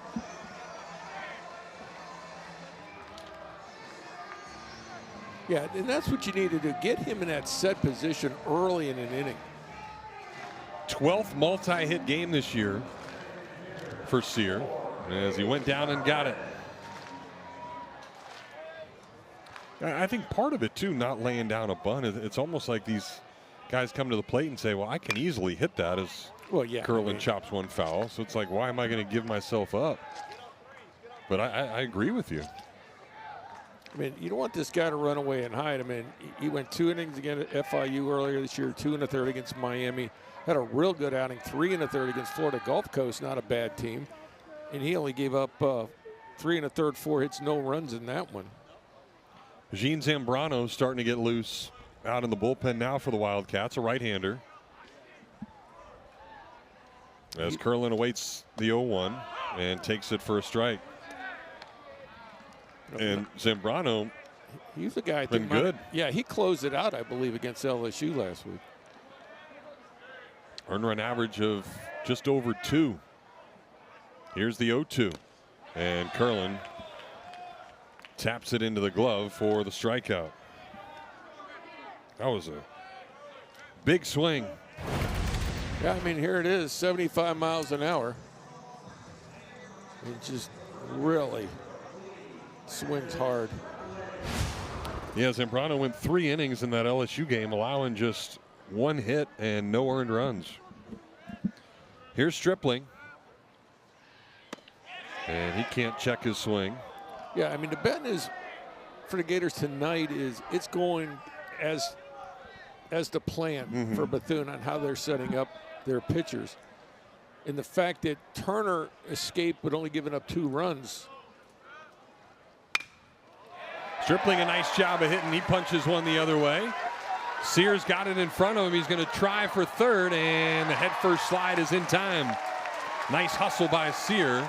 And the Gators have runners on the corners with only an out. That's a strange throw from the left fielder right there.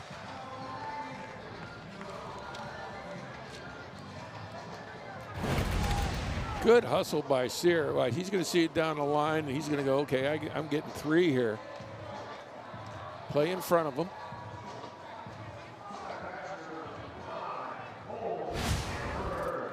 So Cole Stanford will try to deliver for the Gators. Got to get something this inning. Misses that breaking ball, Bradley. He has really struggled with guys in scoring position. Stanford hitting just 143 this year.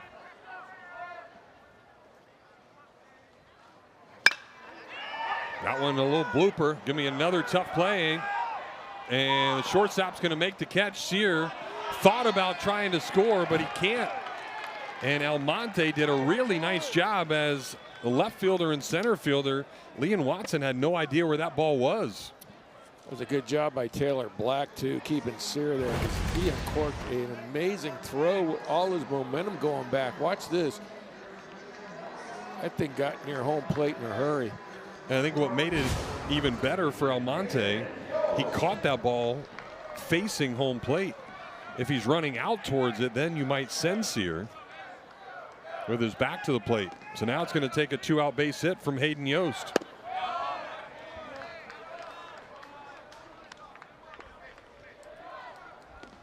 Wind blowing out to left field now. Left field and towards the left field line. Yost will take that one for a strike. He's popped up twice. When he faced Anselmo, it was a pop-up to the second baseman. This would be changes arm angle on him. Stays to the side, and Yost fouls it to the end of the Gator dugout. And he is quickly in a 1-2 hole.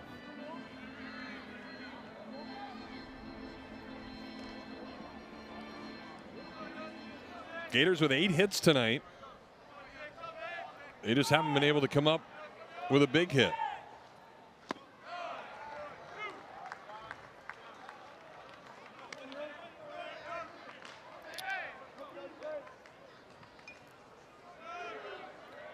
Yost a 300 hitter this year with 2 outs. You got to think up the middle here if you're Yost right now. He did go up the middle, and it's going to be a heck of a play by Almonte again. Wow. Went out and caught a pop-up to keep Sear at third, and then he just dove to save a run, robbing Yost of a base hit. Keep this a 3-run ball game. Well, good pitching, good defense, and Bethune does a great job. Second great play by Almonte in that inning, keeping the score at 5-2. Wildcats coming up, going to the 6th.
Well, a lot of kids having fun on the berm tonight.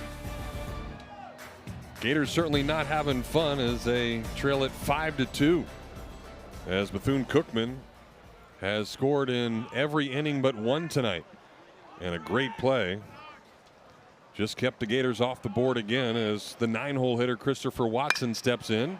That one off the end of the bat. This is going to be a tough play. Sear went back and can't come in and get it. So where Bethune-Cookman was able to make those couple of plays, the Gators can't. It's a leadoff single. Third time he's been on tonight. And the wind will knock that ball down as it's slicing from center to left. So how about the last 2 hitters in this Wildcat order? Been on base 5 of the 6 times tonight. Turns things back over to Darrell Lee at the top of the order. They will sack on you. Lee gets sorted on a first pitch fastball. He has struck out twice tonight. Other at bat was a good one though. RBI single in right field back in the 2nd inning. It's from Troy, Alabama. And he squared a bunt, pulled it back to take one at the knees for strike 2. Yeah, they got 13 sacrifices on the year.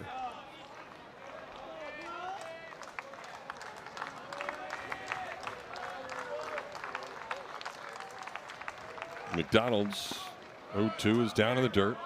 Could stop by Stanford on the changeup. Eli Blair starting to get loose now. Another freshman lefty for the Gators, joining Skylar Stanford out there.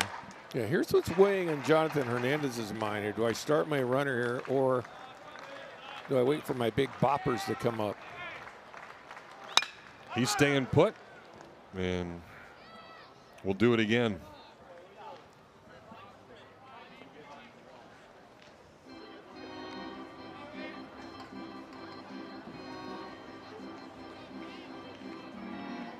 Another reason why you keep that runner there, keep that hole over on the right side in case he pulls it that way.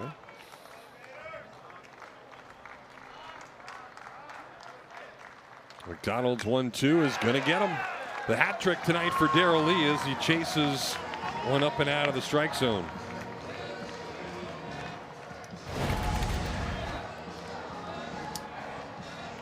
Two-seamer up the ladder. And now you got to pitch careful. Because Andre Martinez has done a lot of damage tonight. Homer and a double. Couple of ribbies for the right-hander. It'll pop this one up into foul territory. Stripling over, fighting that wind, but he'll come in and make the catch for out number 2. Stripling, a very productive night for him.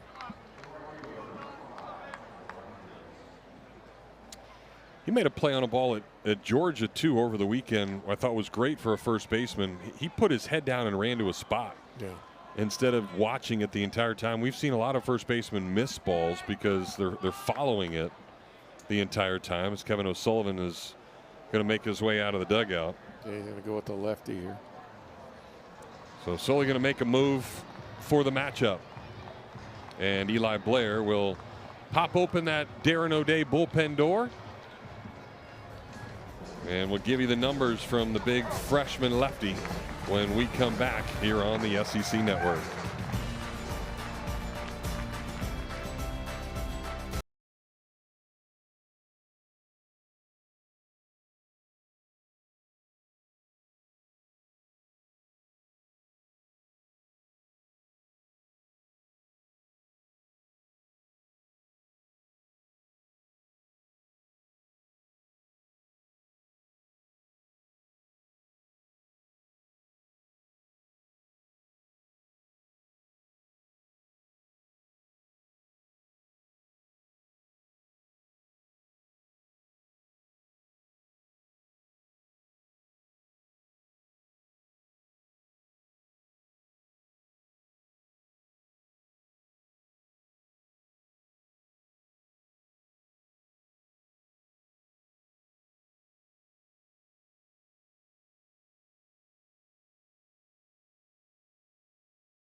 Another arm for the Gators. The 4th of the night is freshman lefty Eli Blair.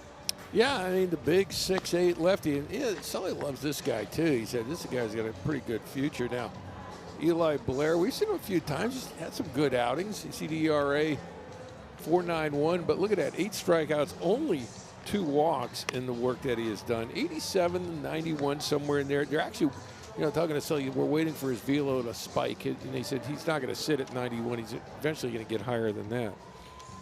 Yeah, last time out was a good one against Jacksonville here at the Condren Ballpark. He went an inning and 2/3 of hitless, scoreless baseball through 33 pitches that night.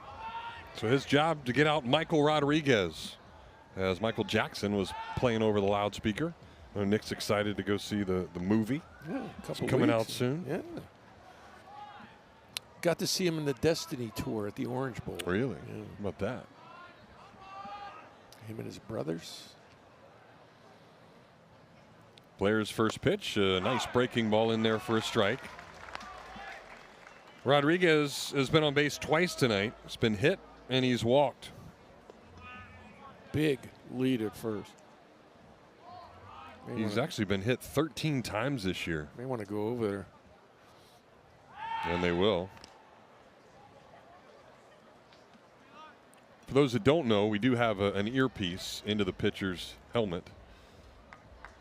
So that's why when Nick says that, they throw over. That's not true. Wouldn't that be something? It would be kind of interesting.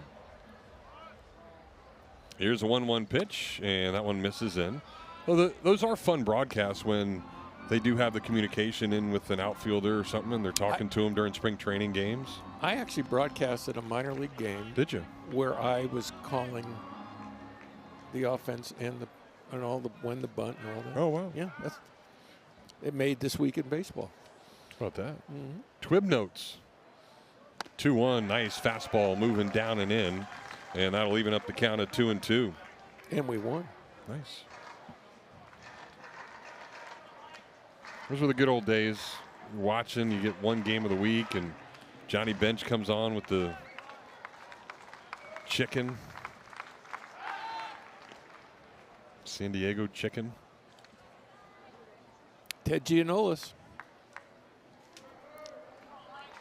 was undefeated managing in Salt Lake City when Ted Giannoulis came to Salt Lake City. Wow. And on the road, too. We always won when Ted was there. Runner goes, 2-2 pitch is a pop-up. Mile high out to center field. Jones will battle the wind. Say he has it, and he drifts over a whole bunch to make the catch and retire the side. So nice job by Eli Blair to help throw a 0 on the board in the 6th. We'll move to the home half. Bethune-Cookman still up 5-2.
Home half of the 6th. Here's how we got there. Bethune with a 5-2 lead over the Gators. Martinez double and a homer, and much better hitting with runners on base for the Wildcats tonight, as the Gators are just 2 for 8 with runners on scoring position. They have left 9 on base, and Anthony Anselmo really good again. Yeah, and here's what I like about him is that and that. 1 walk, and of course, no earned runs. And if you're coach, you're saying, man, that's exactly what I ordered for this night. My middle guy to go length and throw zeros. Jonathan Hernandez got to be feeling like this game is going right to plan. Nato's had a good plan at the plate tonight. Couple of hits for him. One more than he had on the entire season as he takes that one off the plate. Righty still getting loose for Bethune. It's Zambrano still. 1-1 to Nato, fouled off the other way. Yeah, in a perfect world for Jonathan Hernandez, they want to get Anselmo through this inning and perhaps have him maybe start next inning and then Zambrano finish it off.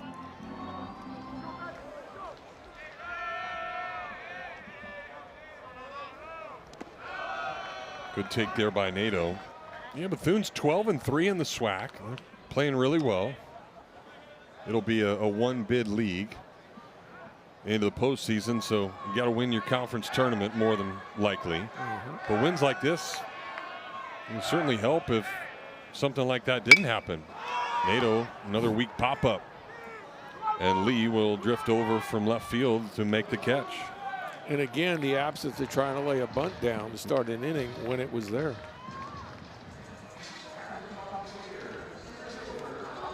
I mean, you just got to break the cycle and just do something different, right?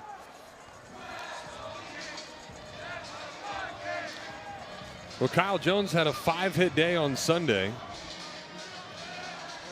Doesn't have one today, but only one official at bat, as he has walked and hit a sac fly.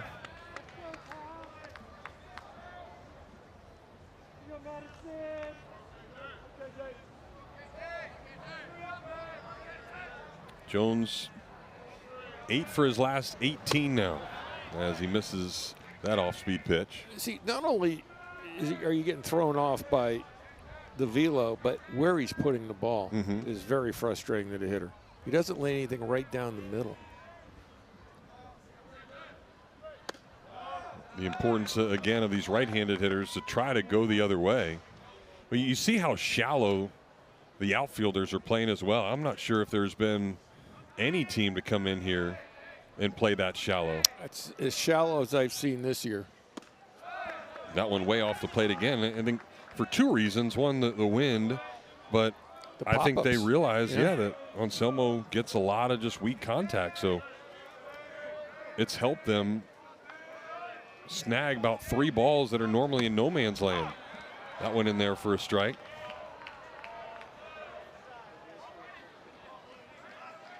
And the count full to the Gators center fielder. Anselmo has what he wants. And we'll do it again.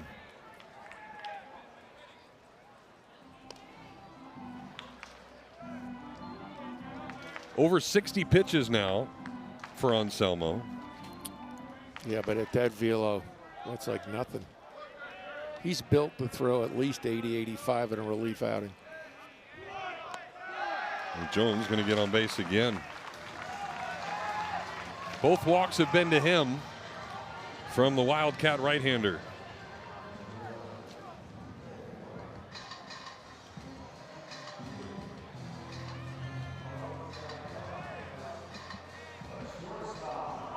Brendan Lawson's turn. Back to playing shortstop tonight after being the Gators' designated hitter on Saturday and Sunday. Now it's up to the offense to start bunching something up. Well, it looks like Anselmo is hurt. Yeah. Had to go down to a knee. I thought he was tying his shoe, but they immediately recognized that that wasn't the case. Athletic trainer out.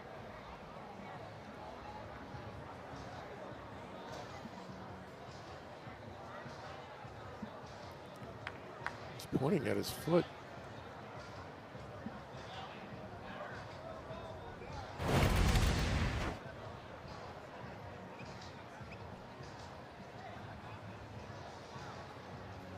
There you see him winching as he went down.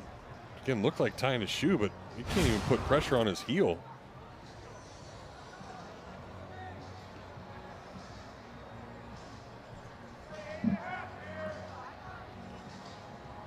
Let him throw a few.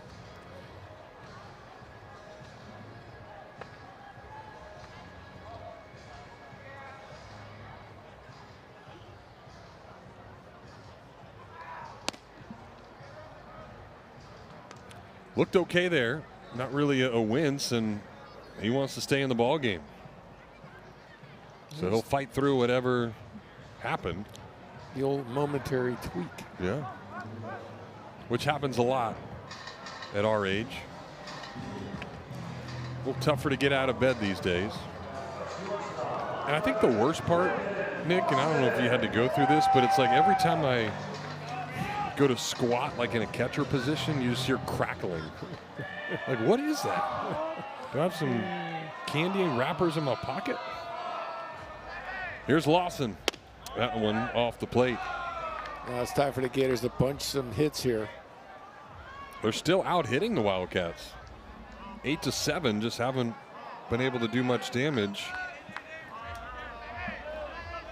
with guys on base tonight. Lawson will take that one for a strike. He was up there with a couple of guys on base his last time up. Ended up flying out to the warning track in right center field. Outfield is backed up a few steps with Lawson on.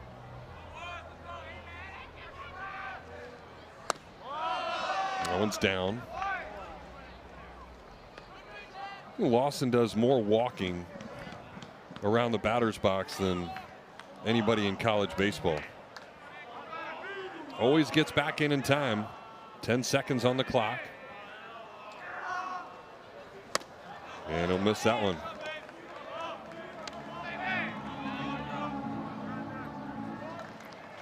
And I think for him tonight especially, just try to punch one the other way. Yeah, with the wind blowing that way. And he did a nice job of that in Athens over the weekend. Big bases loaded double that drove in a couple in that Sunday game. He's drawn the count full here. That last one just 67 miles an hour. Yeah, and you're torn whether you want to run here or not. You're down 3. Last thing you want is a strikeout throwout.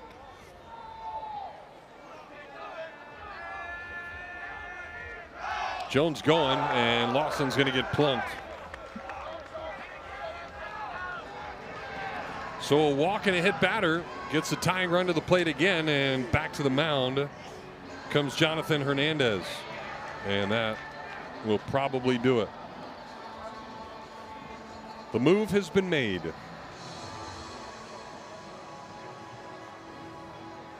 Yeah, he got all he wanted out of his reliever, Alzolmo here. He's done a nice job.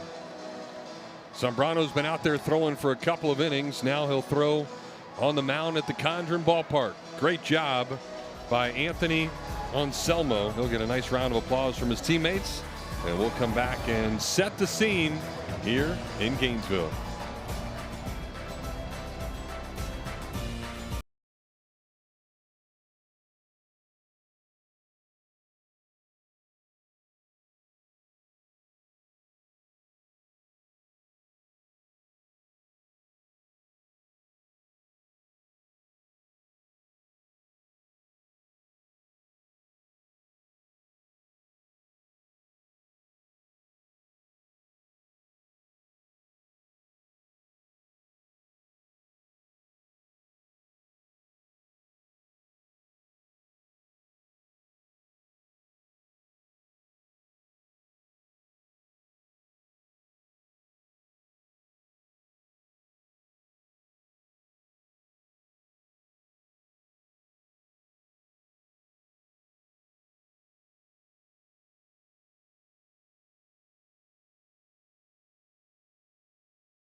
So move to the bullpen for the Bethune-Cookman Wildcats. They'll bring in their third arm of the evening, and it's a right-handed senior from Venezuela, Giancarlo Zambrano. Yeah, and only his 6th appearance of the year. Why is that? Because early in the year he had 10 to 90s, but since he's been back, he's been really good. 8 innings, 8 hits, 5 walks, but 13 strikeouts. Got the save last week at LSU when he went 3 innings, only gave up 1 hit, no runs to close out that game. Anthony Anselmo was pretty special tonight. Yeah, Anselmo, and what can you say? He did exactly what he was asked to do. Lengthened this game out, leaves with the lead, and leaves it up to Zambrano here. Ends up walking a couple and hitting a guy. 2 of those on base right now as first pitch breaking ball to Ethan Surowick misses. Surowick singled his first time up. Then a walk and a fly out. I think the Gators just happy to see more of a conventional thrower at this point. And Surowick hits that one up into the air. It's traveling as Lee will battle that wind. Catches it right on the edge of the warning track, and both guys will have to stay put.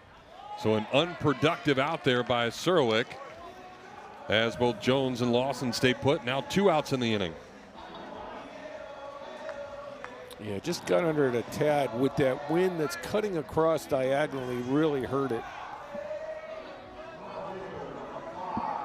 Kevin O'Sullivan talked about that last week, how many crosswinds a lot have been of a part of games this year. More so than he could ever remember. So here's Sear now with 2 outs. And we've seen Blake Sear line home runs down the line, hit the berm in left field. If he can get something in or third, this would be the time to do it. He's got a couple of hits tonight. His 12th multi-hit game of the year. He'll take that one for a strike. The fastballs from these Wildcat pitchers tonight are slower than the changeups that they saw from the Georgia pitchers over the weekend.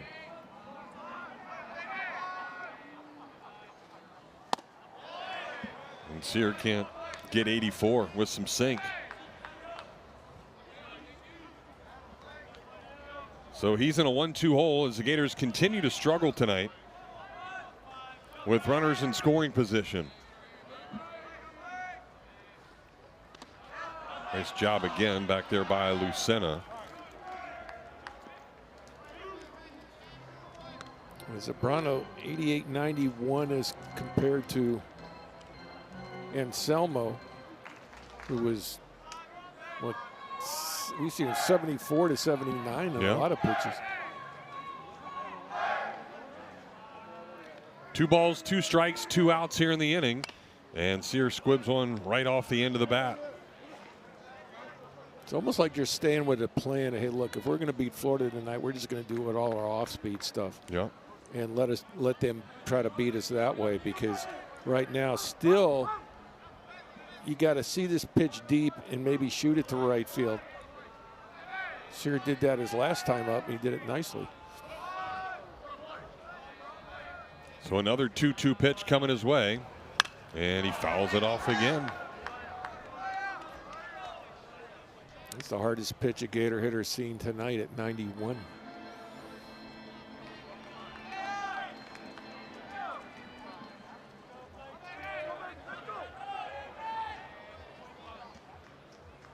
Sear ready. And that one's lined back up the middle and going to get down. Jones will round third, head for home. He's a brown-eyed, handsome man, and a nice job of base running by Sear as well. He saw that throw go over to third base, so he takes the extra bag. And he's in scoring position with a couple of outs. 3-hit night for Blake Sear. Great job seeing it deep up the middle, working that middle part of the field.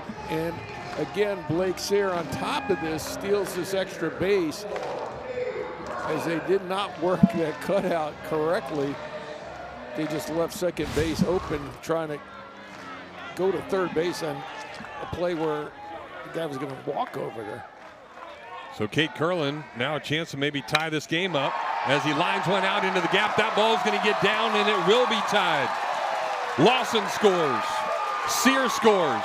And Curlin, first pitch hacking, evens this game up at 5 apiece as he sends one out into left center field. Big 2-out nightmare here for the Gators as they put up 3 runs with 2 outs. Yeah, give them a little velo and they're going to take care of it. Hanging slider, and he just splits the gap in left field. Gets on top of that pitch, and that's how quick it has happened. The Gators tie this thing up, get the crowd back into it. And huge for Curlin. He had gone 5 straight games without driving in a run. Here's Stripling trying to now give the Gators a lead, but he'll foul the first one back. So Curlin with 3 ribbies tonight, and the Gators get a 3 spot here in the inning. Boy, getting Anselmo out of this ball game was huge. Big deal. Florida had been 2 for 9 with runners in scoring position until Sear and Curlin just delivered.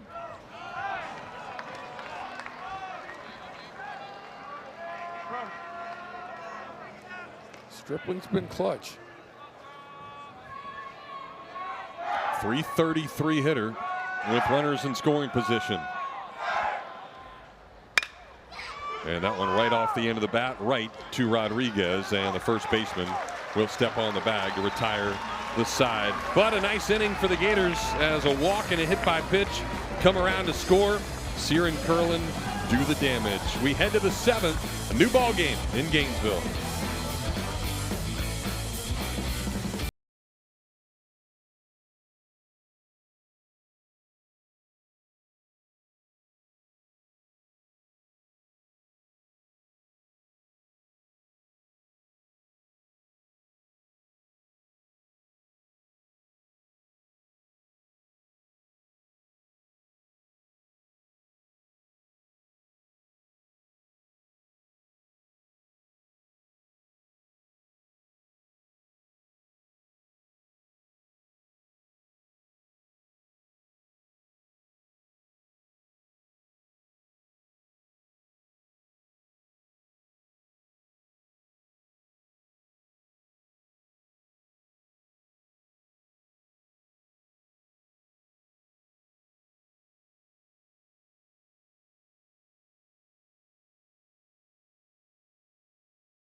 Six innings in Gainesville. Might as well not played any. Right where we started, even. But each team now with 5 runs. Gators have pounded out 10 hits, a couple of big ones there in the 6th. As Eli Blair, the freshman lefty, gets back to work. He got a pop out to end inning number 6.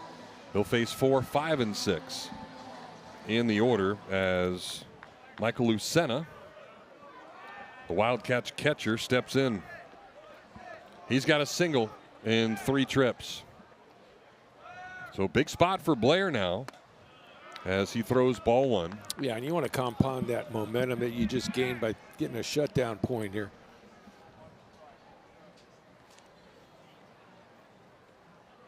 Lucena, a 336 hitter, takes that one off the plate. Well, the Gators issued a leadoff walk in the 5th that came around to score. A 1-out walk in the 2nd that scored. And quickly, Cole Stanford out to the mound, saying, hey, throw a strike. You got a guy up there with as many homers as Nick Belmonte this year. But I'm not counting your co-ed softball stats. There we go. Well, Kevin O'Sullivan might have seen enough already as Gators were able to tie this game up and can't afford to have the free passes, so he makes his way to the mound.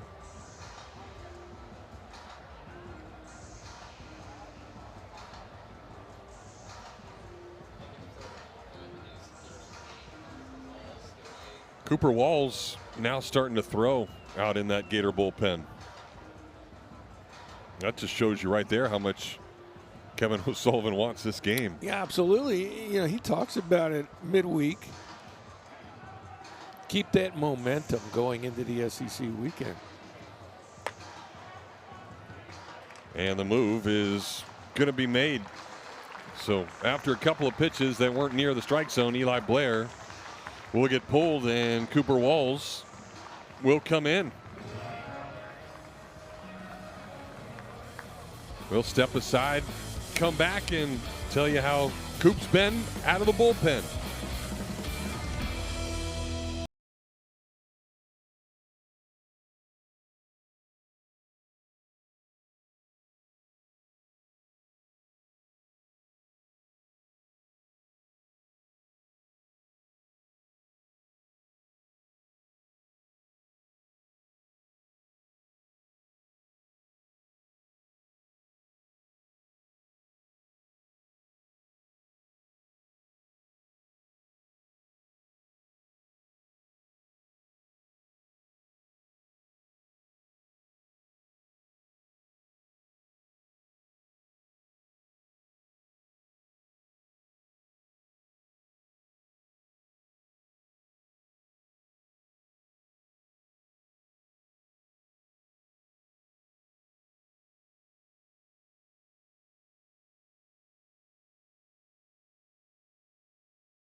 So another move to the bullpen for Kevin O'Sullivan. This will be the 5th arm of the night, and it's a guy that has started a majority of the year. Last 4 appearances have been out of the bullpen, though, for Cooper Walls. Yeah, I mean, a guy can go mid-90s on the fastball slider change. You know, primarily a strike thrower. Now, again, out of the pen, hasn't gone that well. He's pitched a total of 3 innings out of the pen, and that's in, let's see, 4 appearances. But it hasn't been good out of the pen. It's something that Kevin O'Sullivan says, you know, this could be our long relief guy. Then, of course, you know, you get in a playoffs postseason where you need 4 starters. Yeah. You get in tournaments. He wants to make sure he's right leading into that. Well, Walls came in against Georgia, did not look good. He threw 7 pitches and gave up 2 hits and 3 runs. That was that Saturday game that the Gators ended up losing. He took the loss. Been much better as a starter. So we'll see what he can do here as he inherits a 2-0 count, and now it's 3-0.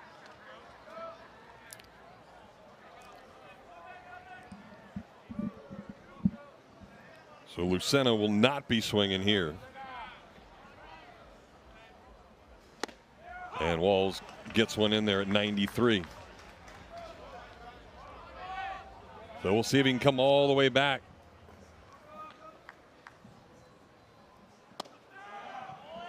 And that one will just miss. So it will, in fact, be a leadoff walk. That'll be charged to Eli Blair.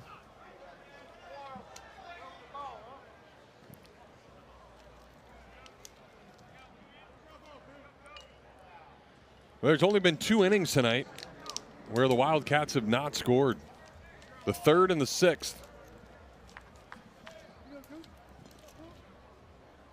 Here's Jeter Poyeto. 0 for 2 tonight is a right-handed hitter. That one spins in there for a strike.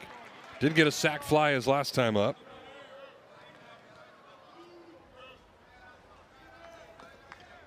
And when he drove in that run, it made it 5-2 at the time.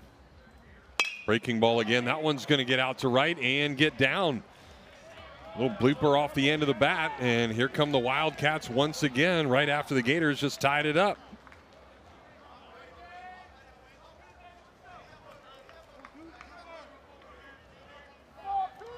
Now, a couple of things that Jonathan Hernandez could do with Bethune. Now, this is a team that's bunted successfully 13 times on the season. However, is this the time he's going to do it?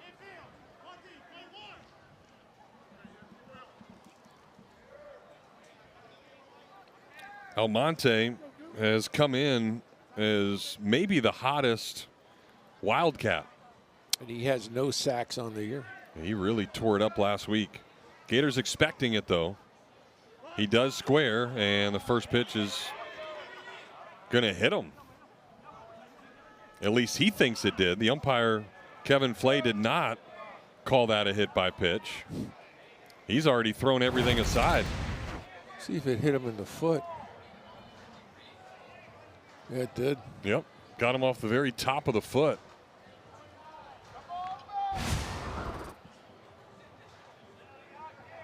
Well, we're going to get a look at it. And even though we've already gotten a look at it, I think the only thing that you could say is he actually lifted his foot into the baseball. It was down, and then you see him. No, they could say he's trying to get out of the way of the pitch. That's why he's lifting it. That would not be the reason. The only thing you could check is see if he offered at it, but they did not call that he offered at it. And you know that when a ball hits you in the foot. Oh, yeah, and he knew it immediately. That, yeah. He took off his foot guard, everything else. Let's put it this way. He sold it. Oh, yeah. That's for sure. And this is the best look, and it obviously shows that it scrapes the top of that shoelace.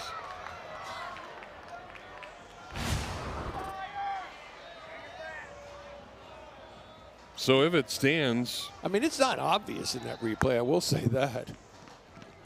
And remember, the call is that it did not hit him. Yep. I mean, be honest with you, it's going to be hard to overturn that, but let's see. They got an acting school up within Cooking? Because that was a pretty good job if it didn't hit him. Well, and that's something that we've seen with the ABS this year, too. There's some hitters that are so confident, they're already taking off their shin guards and arm guards and elbow guards and everything else, and they start walking down to first. I mean, the fact that it was a no hit by pitch, and that was not an obvious replay. Whether he thinks it hit him or not, the replay is not what I would say conclusive.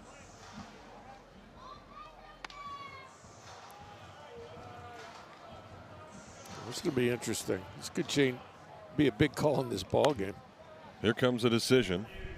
Pitch did not hit him. There's no discharge. So they will say it did not hit him. Yeah. And Almonte is completely perplexed. All right, so did it hit him? Perhaps it did. But when it grazes you like that, and a replay is not going to show it definitively, what, are they going to take the hitter's word for it? I mean,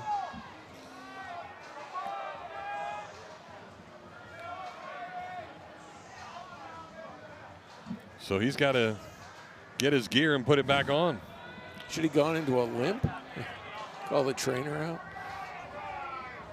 All right. Take off his shoes, show. Well, and now Jonathan Hernandez and company want to have a conversation. Yeah, an offensive meeting, what they want to do. They showed bunt, so what do you do here? Now, usually the rule of thumb is this. If you're showing bunt and you're sold on the fact that you're going to lay one down, then you do it on 1-0. You also do it on 2-0. You also do it on 3-1, right? Because if that's what you're believing in doing. The only way you would take it off here is if they do the rotation play where you have the first and third baseman crashing. Then a lot of times you would give the hitter license to pull the bat back and swing away if he sees that. All right, the way they got it set up here, it's just straight bunt defense in on the corners. Serwick reading it over at third, and Walls is going to miss again. Well, you know, and it gets frustrating too. You know, Kevin O'Sullivan is in the dugout, watches it, going, man, the guy's trying to make an out here. Just let him do it, because the last thing you want to do is walk him. And this is what we saw at Georgia with Walls. Lack of command and ends up hitting a guy. There's a nice bunt. And the only play will be to first, and it's wide. Walls never set his feet. He throws it into right field, and they get one run, trying to get another, but he'll stop, and Poyeto will retreat back to the third base bag.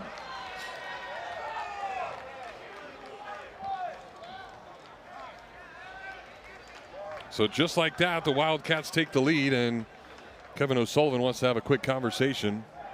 This might have to do with the runner going down the line.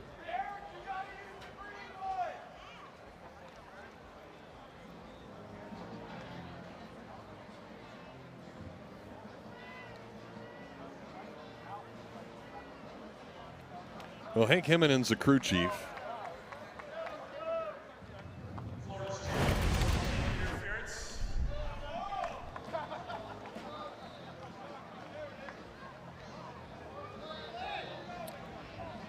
Now, he came over and he was straddling the chalk line. You want to be to the right of the chalk line when that's going down the line.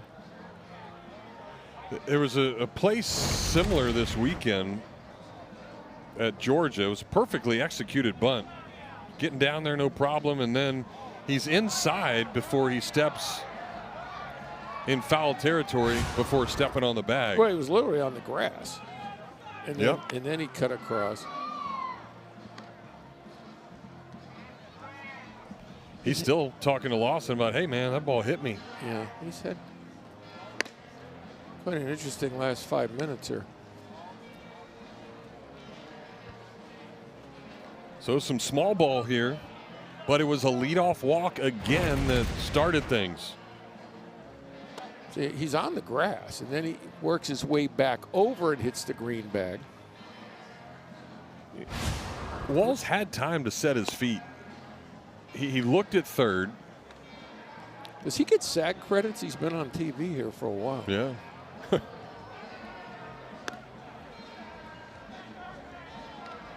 So another interesting call. Now, sometimes a ball will take you to where you will be running on the grass and you cut over. But what they're trying to figure out is the fact that when he was on the grass and when he was cutting back over to the green base, which he did eventually hit, did that interfere with the throw? That's what they're looking at deciding right now. Well, the call again is no interference. And he started on the line, went into the grass, but went left and then came back right.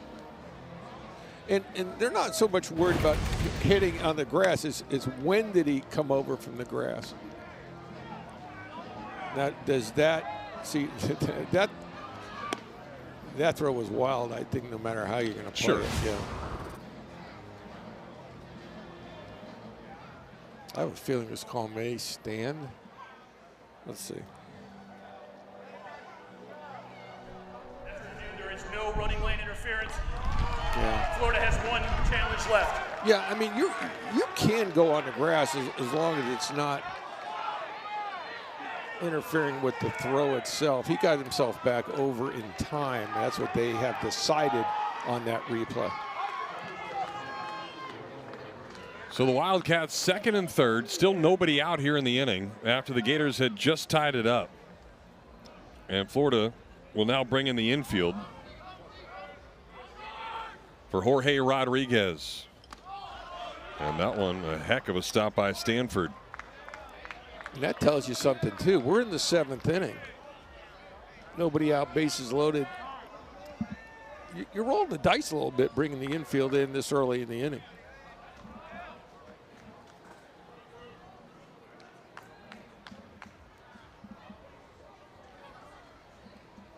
There you see the drawn-in infield.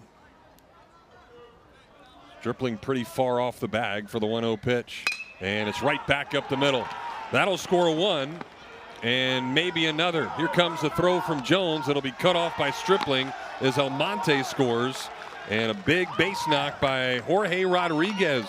His first of the night makes it a 3-run lead once again for the Wildcats.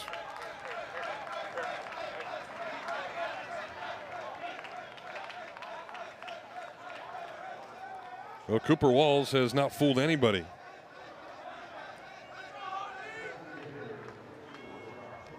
And that's where you want to hit it with the infield in. Line drive right up the middle.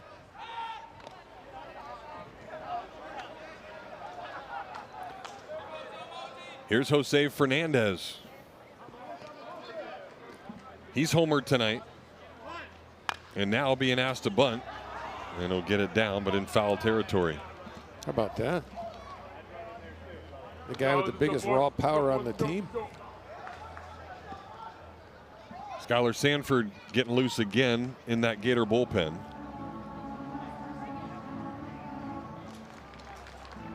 Jose does not have a sacrifice bunt on the season.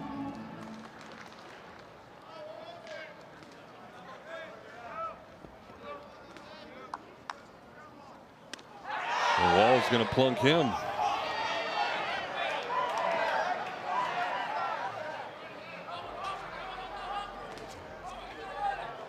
So Cooper Walls continues to struggle out of the bullpen. Two-seam run right to the back thigh. So Walls now, an inning and 2/3 at Arkansas, gave up a couple of runs. Got the loss in the Jacksonville game a couple of weeks ago. Did not get an out in a relief appearance against Ole Miss, and did not get an out against Georgia. does not get an out here tonight either.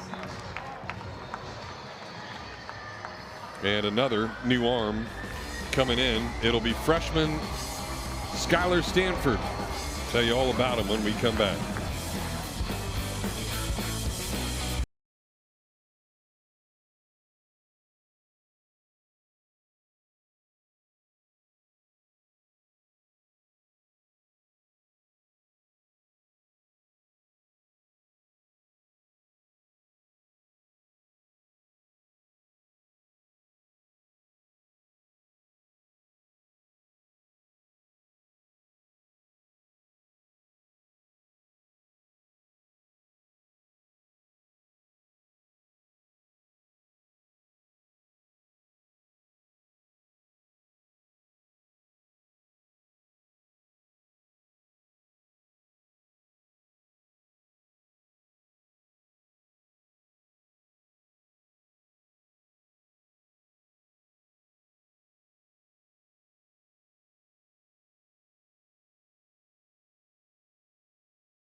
Another arm for the Gators is another freshman, third one of the night, and it's a 9th appearance for Skylar Stanford. Yeah, pretty darn good numbers early on, 92 to 94 on the fastball, slider and change to go along with it. Throws a heavy pitch. Those kind of things induce ground balls. And right now, I mean, Kevin O'Sullivan, he's looking for any out any way he can here. Third pitcher of the inning, no outs. Pitching all the difference in ball games, and obviously the Gators have some really good ones that they have thrown out there on the weekends. You now look at what's happened here in the midweek, and you look at Bethune-Cookman's upset against LSU last week. In that game, LSU pitchers had 11 walks, 9 hit batters combined, and tonight the Gators 5 hit batters with walks combined 10. So a lot of freebies, and they have certainly hurt tonight. 4 of the runs so far tonight have scored because of freebies. Here's Christopher Watson, and the 9-hole hitter is going to let that one go all the way to the backstop. So the struggles continue for these Florida arms, as that one was nowhere close.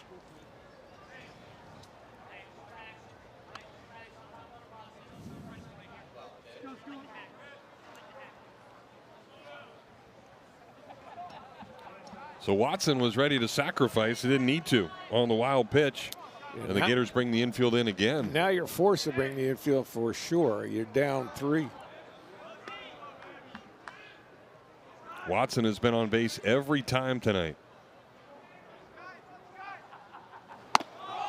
Not nowhere close. Hit by pitch, a walk, and a single. Speaking of crazy things that happen in the SEC, Northwestern State beating LSU right now 2-1 in the 5th at Alex Box. There's a strike. 95-mile-an-hour heater by Sanford.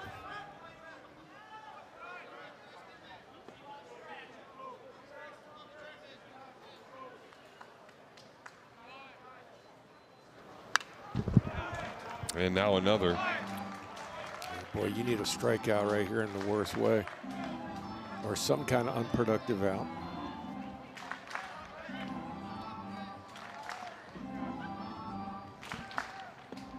Sanford last appeared in that Jacksonville game a couple of weeks ago.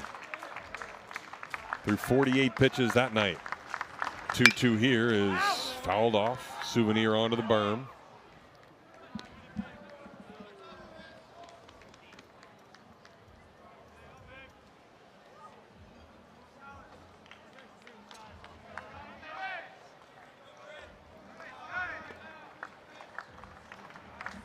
Gator outfielders pretty shallow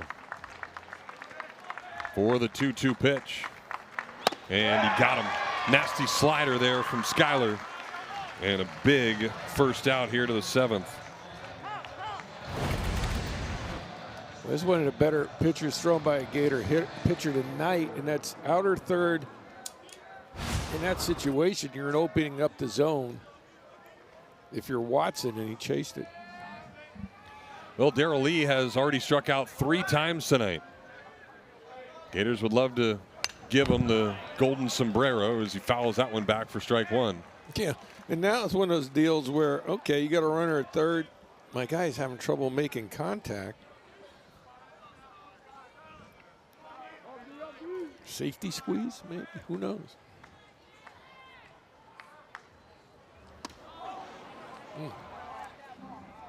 Stanford saves Sanford. Been like a hockey goalie this inning. Yeah. Right there.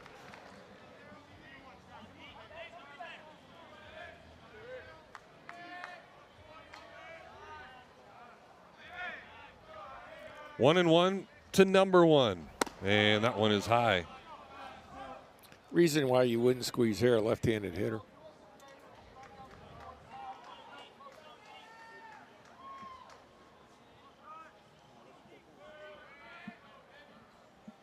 Two-one pitch, nowhere close again as Sanford continues to miss up with that fastball.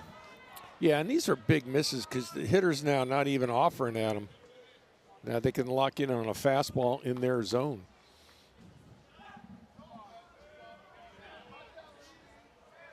So Lee will be ready to hit some heat, and he fouls it back. Got his pitch. Well, you know what's coming. Who's going to execute better? Well, the guy on deck is dangerous. You don't want to load him up for him.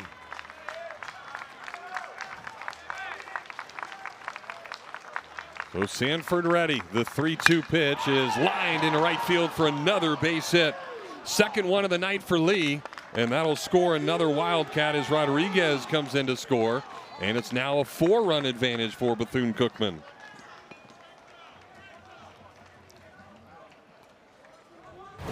Well, you're forced to sit on a fastball.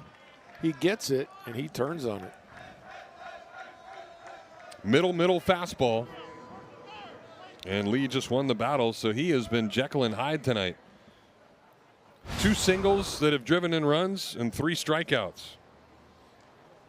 As now the 8th man to bat in the inning is Andre Martinez. Gator middle infielders back at double play depth. Runner goes, and no throw will allow Lee to swipe second base. His 10th of the year. They've now got 5 guys in double digits.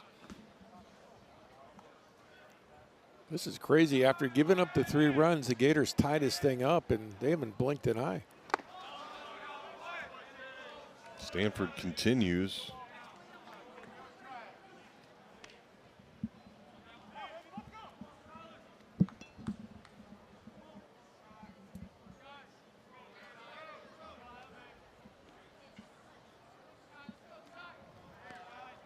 Ball and a strike to Martinez. Infield comes in, and that one chopped fair down the left field line. It's going to be a couple more runs for the Wildcats, and Martinez has had himself a night. 4 RBI, 2 doubles and a homer, and just like that, the Wildcats are blowing this thing open.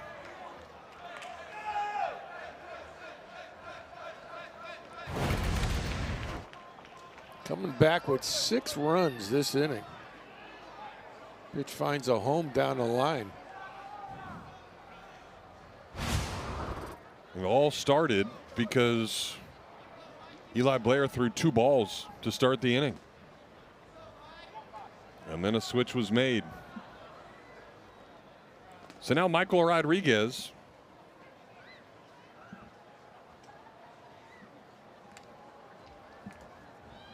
the 9th man to bat.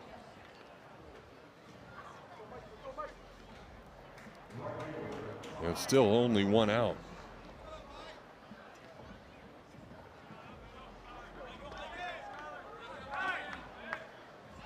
He's been on base twice tonight, but no hits. 0 for 2 as he takes that one off the plate for ball 1. Rodriguez was 7 for 11 last week in the 3 wins.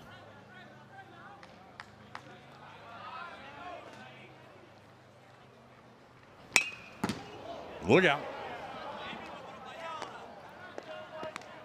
I mean, that could have been almost like what we saw in Baltimore. Did you see that, Nick? Where the Baltimore manager got smoked by a line drive? Yeah, I mean, it's dangerous in these ballparks. 1-1 pitch, fouled straight back.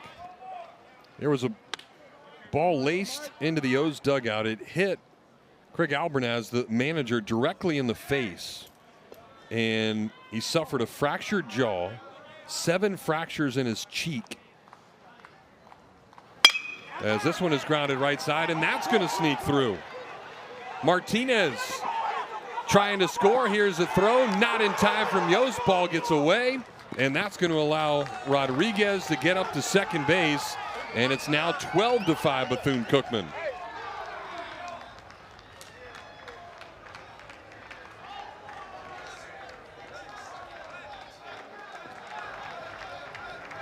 Seven runs this inning. That's incredible. I mean, Bethune-Cookman, they take Florida's 3 to tie it and come back and don't flinch. Will charge an error to the catcher there, Stanford, for allowing the ball to get away. And the runner up to second base. So now the guy that walked to start the inning hits again as Michael Lucena takes strike 1.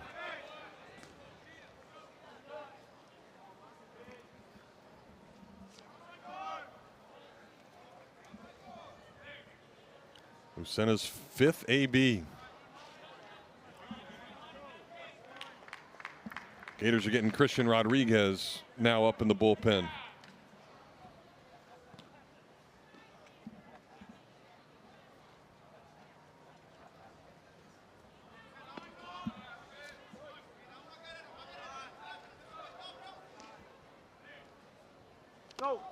Another ball down in the dirt Stanford has to get. And Rodriguez will snag the extra bag on another wild pitch. Just the inability to throw strikes really has haunted the Gators.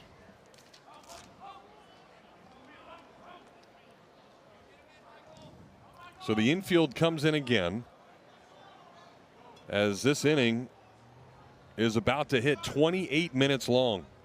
And still only 1 out as this one is squibbed out towards Stripling, and he'll win the foot race to the bag and finally out number 2.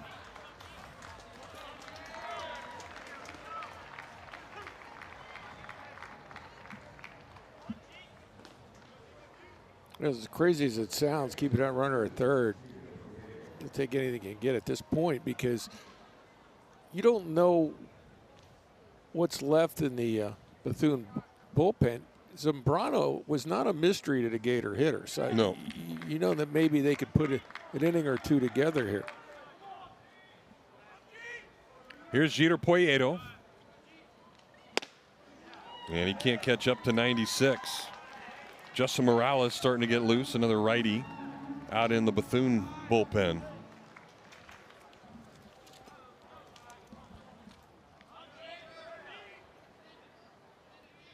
Yeah, Morales is one of their better relievers, if not their best.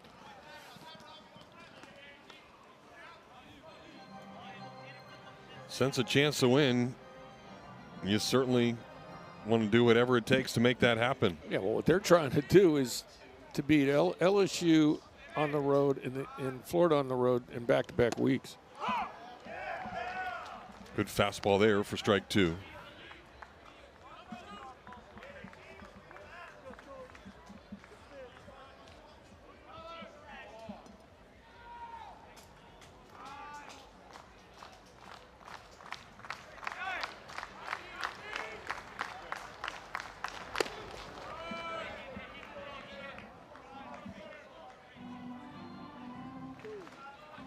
Poyeto singled after the leadoff walk That made it 1st and 3rd, nobody out, and that's when the clock really started rolling in this inning. Here's the 2-2 pitch, and that will finally do it. 30 minutes long and 7 runs deep for the Bethune-Cookman Wildcats, as they have done a whole bunch of damage, and that's a whole bunch of happy Wildcats as well, as they put up 7 runs in the inning. We'll head to the bottom of the 7th, 12-5 Wildcats.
Stretched out as we head to the bottom of the 7th inning.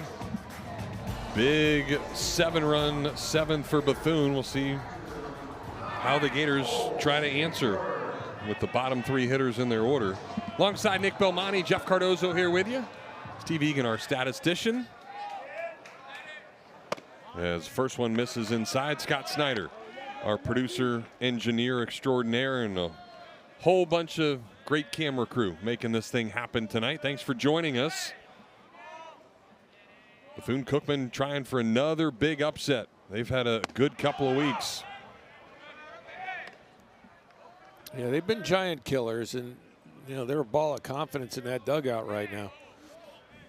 Cole Stanford, the Gator catcher tonight, 0 for 2. He has also walked and scored. You know that Jonathan Hernandez said to Zambrano, son, throw strikes.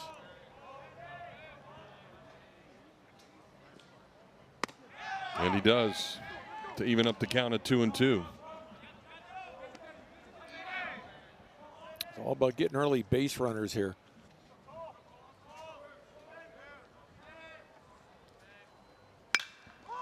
Another pop-up. There's been a whole bunch of those tonight. This one out towards Poyeto at second base, and he easily has it for out number 1. That is now 15 fly ball outs that the Gators have hit tonight. It's got to be a season high. We're in the 7th.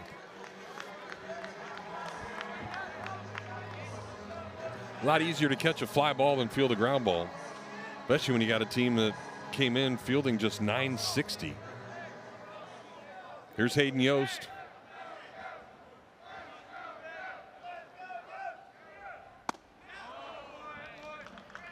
He'll take that one down. Gators play again in 2 days. Auburn comes to town for a Thursday, Friday, Saturday series. 7 o'clock on Thursday night, 5:30 start time. A weird one on Friday, and then high noon on Saturday. As Yost takes that one way off the plate. Well, you almost got to be taking 2 strikes here, don't you? Mm-hmm.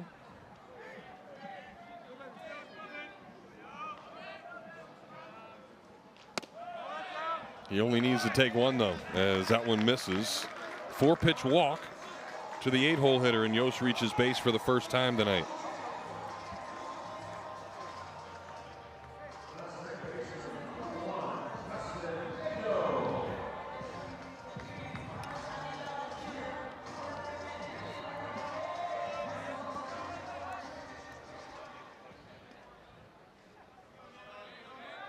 Justin Nato's had a nice night.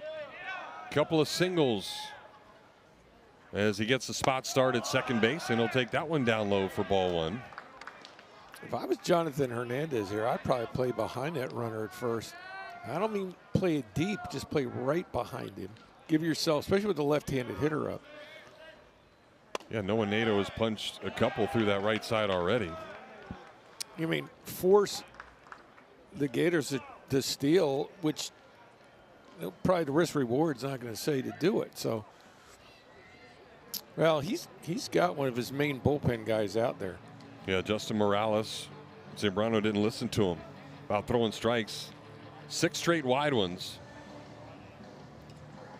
And the conversation has to be, listen, you're facing a couple of guys at the bottom part of the order. Stop nibbling.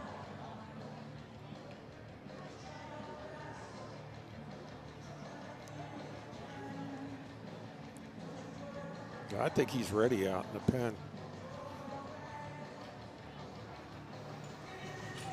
He's been throwing for a while. He should be loose. No, they're not going to go to the pen. Zambrano stays in there. Wildcats trying to beat the Gators for just the second time ever. First time in regional play back in 2017. And that one not close again. And the reason why he leaves them in, I would think at this point, is because you have a 7-run lead. You got a couple of hitters to play with here before you bring your guy in, or have to bring your guy in to throw multiple innings. Ball 8. As the great Harry Doyle set in Major League.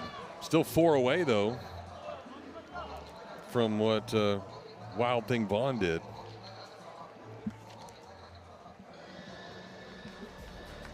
But we won't see whether or not Zambrano's going to get to that point as another move to the bullpen happens. Righty coming in, we'll tell you about when we come back.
Well, we've seen a ton of arms tonight. This one a pretty good one. Junior from Aruba is Justin Morales. Yeah, and this guy can light it up. Fastball, he can touch 97, 98. Curveball on the change.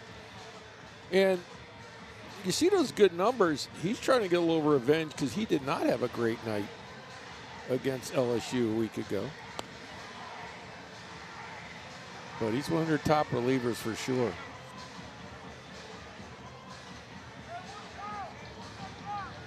In that LSU game, he went 2 innings, 4 hits, 3 runs. They were all earned, but he walked 4, only 1 strikeout. That's the difference.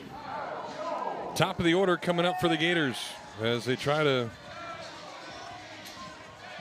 find their way back into this one. They tied it in the 6th, then gave up 7. Back-to-back walks as a couple of blue jerseys on base for Kyle Jones.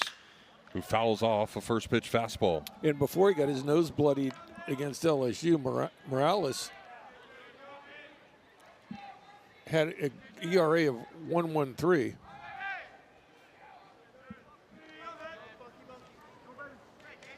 Almost doubled in one night.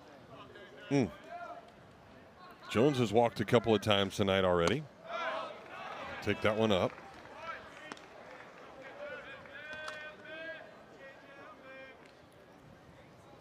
Bethune has walked 6 guys tonight. The Gators have walked 5, but hit 4 more.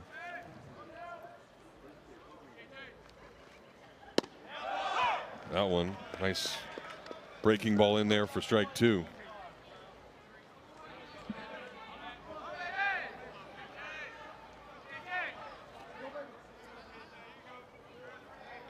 Big hole to the right side for Jones. Outfielders have backed up. That one short hops home plate. Nice stop again by Lucena. Both of these catchers tonight have been really good back there.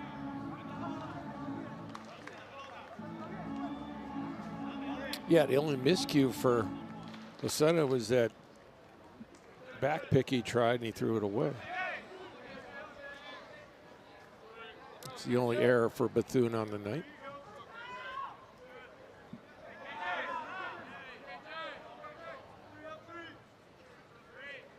Jones ready. Couple looks a second. Now the 2-2 pitch, and that one gets away from Lucena. A little tougher on that short hop. So another wild pitch is going to put a couple of Gators into scoring position.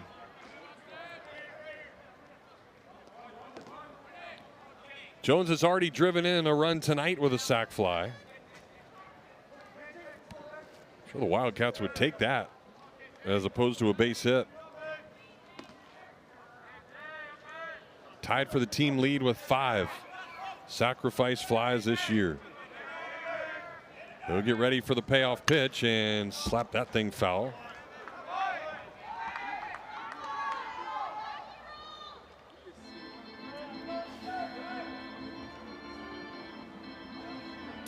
Lawson Lurkin.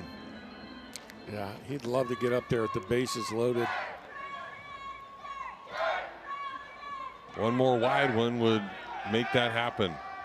Here comes the payoff pitch to Jones, and he'll slap that into left field. Going over to get it will be Lee. Deep enough to tag and score will be Yost. So another sac fly for Kyle Jones. I'm sure the Wildcats will take it. Now a 12-6 lead. Yeah, they'll definitely trade it out for a run and maintain a 6-run lead. Productive out, but the Gators need a bunch hits with that deficit.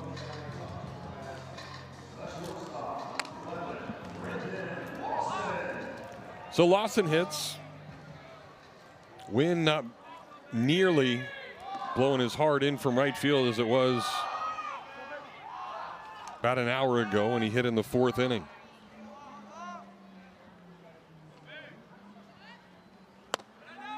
That went in there for a strike. 95 at the knees. You see it still blowing in slightly, or across from right to the left field foul pole. But it really knocked Lawson's ball down in the 4th. He flew to the warning track in right center as he takes that one off the plate. Lawson has been deadly with runners in scoring position this year, a .536 average.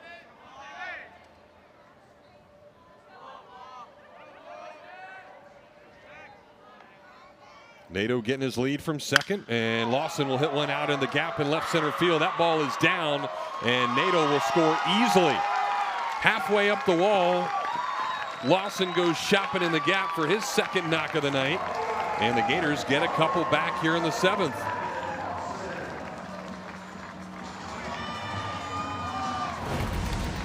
Well, needed to answer a couple crooked numbers in the last few innings, and he gets that, goes with it, as you said.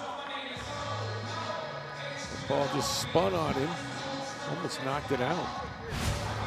10th multi-hit game this year for Lawson.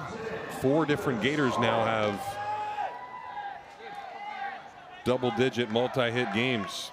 Here's Surowiec. He's trying to do that tonight. Boy, one extra run here would really make a difference. Cut it to a grand slam lead. But Surowiec misses a breaking ball. 5 of the 7 runs tonight that the Gators have scored got on base with either a walk or a hit by pitch.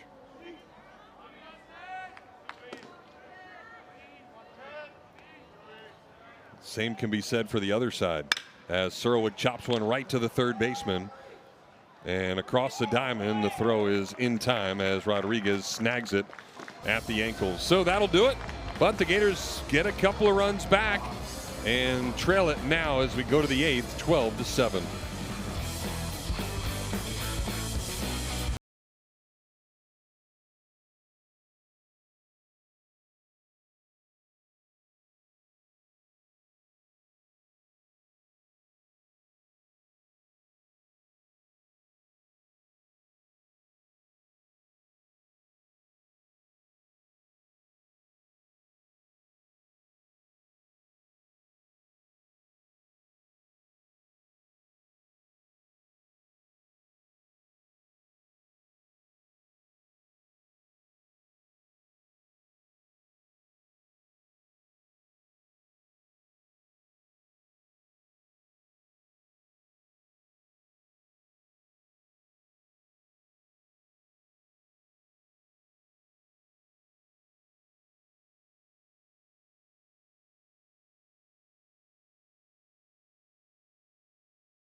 Top of the 8th inning, each team with double-digit hits, errors, walks, hit batters, and that's why it's a 12-7 game here on a Tuesday night at the Condren Ballpark.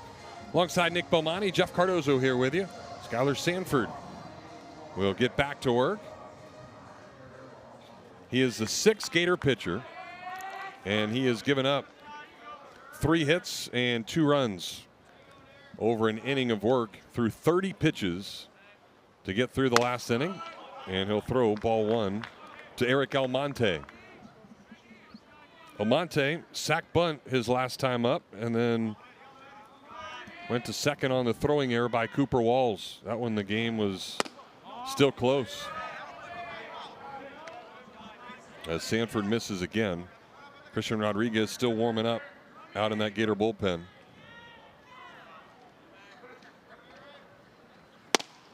And the righty will get that one in there.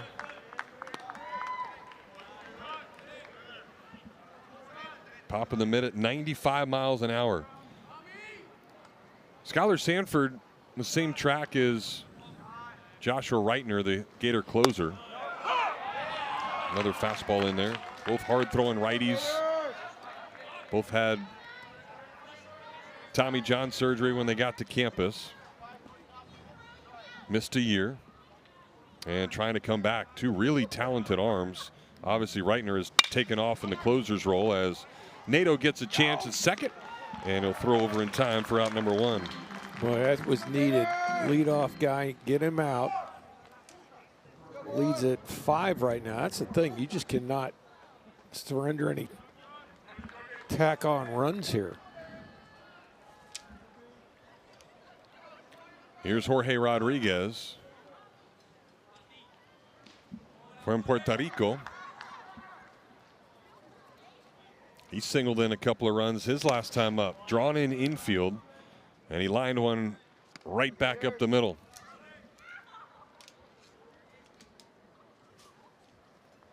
His only hit of the night.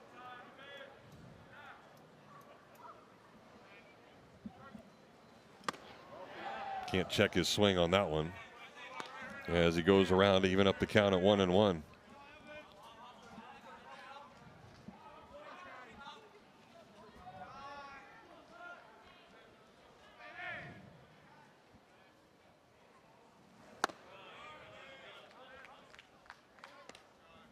That one will miss.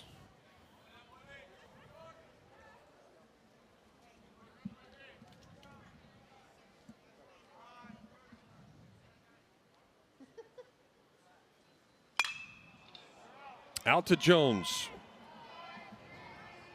And no problem for the Gators center fielder. So a couple of quick outs here in the 8th. Florida has yet to retire Bethune-Cookman in order tonight. That's incredible. And it's a night where, look, the pitching's been sloppy. There's been 16 freebies by both teams, 4 wild pitches. Yep. 10 total runs have scored that got on base either with a walk or a hit by pitch. I went in there at the knees. This guy's been hit a couple of times tonight. He's also homered. Jose Fernandez in there as the designated hitter. He'll take that one off the plate.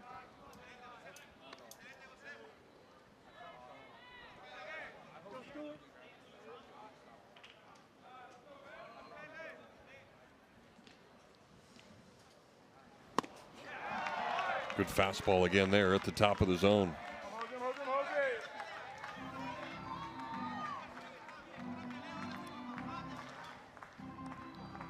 Well, we approach 10 o'clock. As you look around the stadium, there's some people that have not hit their bedtime yet.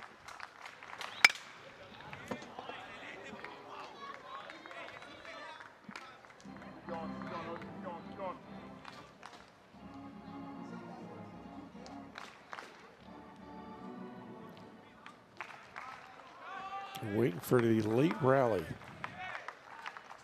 Gators have done that many times this year. 1-2 is off the plate. Gators have 9 come from behind wins.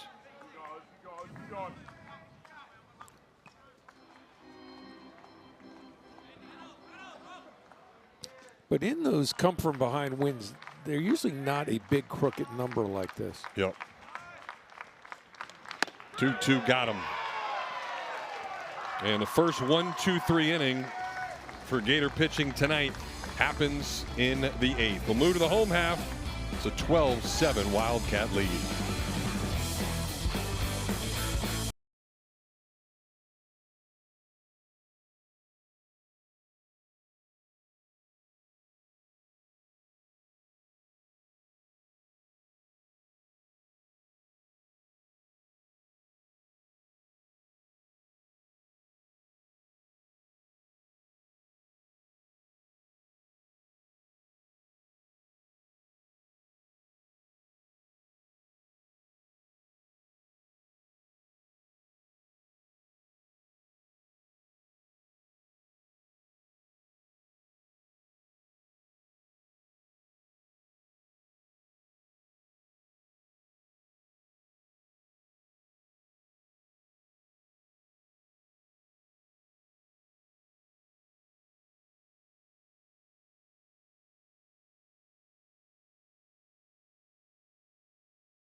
Bottom of the 8th inning at the Condren Ballpark. Bethune-Cookman leads the Gators 12-7, a 7 spot. In the top of the 7th inning, Gators did answer with a couple.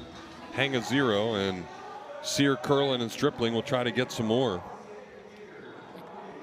Gators have had a few innings this year where 5 or more runs.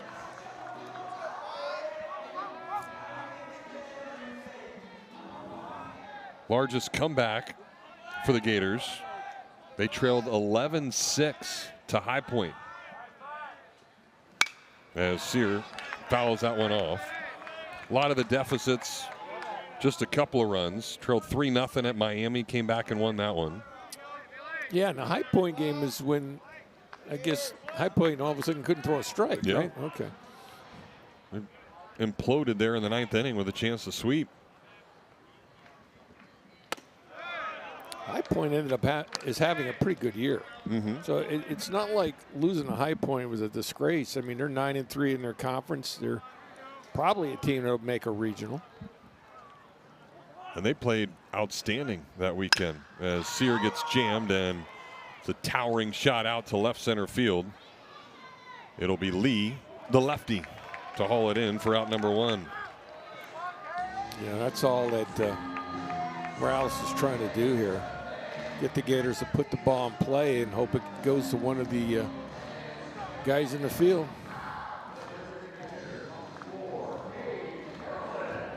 Here's Cade Curlin. He's had himself a night. 5 straight games with no ribbies. And then 3 on the board tonight with a single and a double.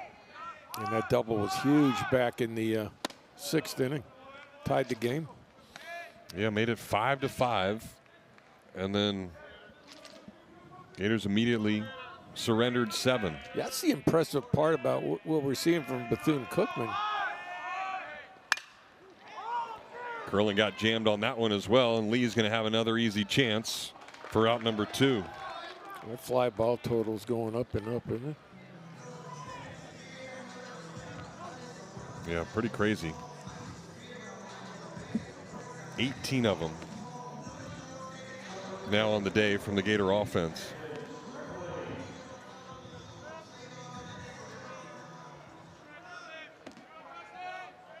$18 out of a possible 23. Wow. Here's Landon Stripling. Glad I brought my abacus here. But what I was saying, Bethune, you know, they took a punch to the face and came back with 7. Yeah, I give him a lot of credit. Stripling takes that one off the plate, especially because of the dominance. You mentioned what the Gators have done to Florida State this year. Of course, won a couple against Miami. Sure. Florida 12-1 this year against teams from the state of Florida. So it'll be 12-2 if they can't come back in this one. And then extend that a little further. This is the 30th game since last year against teams from the state of Florida. Gators are 24-5. So they have just dominated in-state teams. Yeah, and it was a couple weeks ago was when they finally lost to Jacksonville. And then who comes in next week on a Tuesday? Well, Jacksonville. Pop-up number 19 right behind the bag at second base. Almonte has it, and a 1-2-3 8th. We head to the 9th, 12-7 Wildcats.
Several ranked-on-ranked games in the SEC this weekend. Georgia, Arkansas. Georgia losing 2 out of 3. Arkansas with a big sweep over the weekend. So that is a Thursday, Friday, Saturday series. And we'll have one in Gainesville as well as Auburn and their 13th ranking come in to face the Gators Thursday, Friday, Saturday. A&M, LSU, Mississippi State, South Carolina. You can check out all of them on the ESPN app as well. 9-1-2 here for Bethune-Cookman in the 9th. Christopher Watson. Big weekend ahead. In fact, it starts in less than 45 hours. Crazy. Yeah.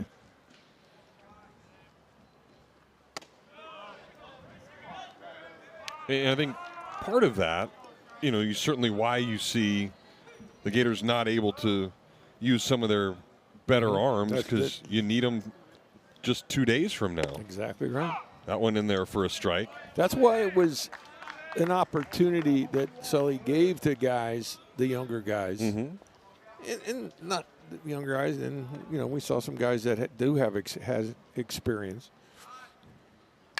It just has not gone well for the pitchers tonight. Gators only have a few more midweek games left. After Auburn, they'll play Jacksonville, as Nick mentioned, on Tuesday night next week. Then no midweek game. And then just North Florida after that in a couple of weeks, as Sanford will get the strikeout. He swords Christopher Watson. So back-to-back strikeouts. Sanford has now struck out 3 of the last 5 guys he's faced. Straight challenge. Well, here's Darrell Lee at the top of the order. He'll either get a hit or strike out here, as he takes that one up high for ball 1. Well, you don't like my prediction? You're going by the analytics, right? That's right. Billy Beanin it up here, as that one is tipped. You're Bill James in it up here. He has struck out 3 times and he has singled twice. Both of those singles have driven in runs. Wasn't Bill James, did he work at a sausage factory when he started all the analytics stuff up in Massachusetts?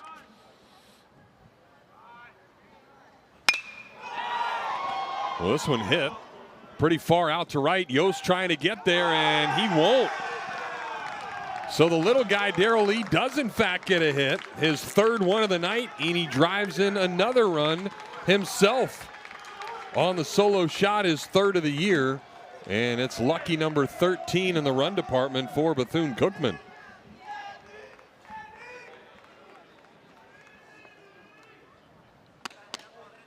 That ball was crushed. Pitch is going to be one where it's up. He guesses right. Makes him pay.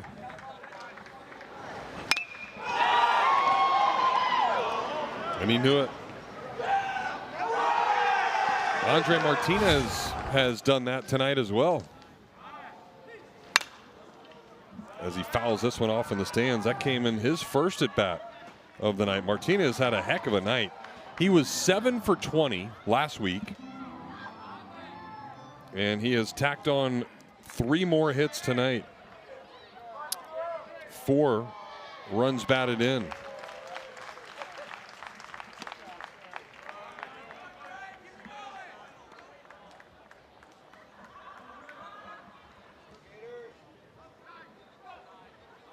Martinez averaged 322 now, as he takes that one up high.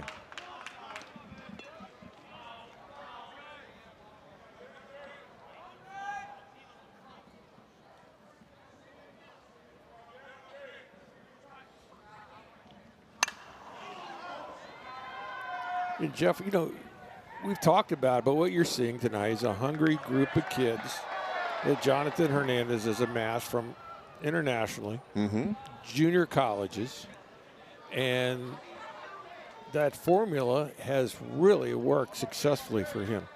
There's definitely a hunger from those players. Face teams like LSU and Florida.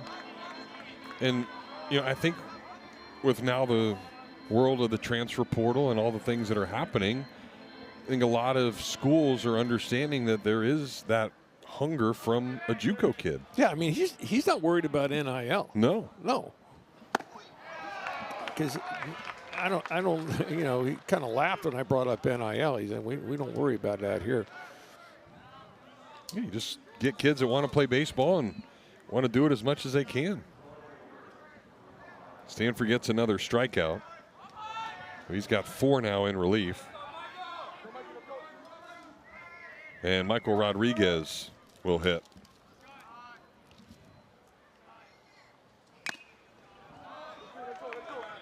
Rodriguez singled in a run in that 7-run seventh.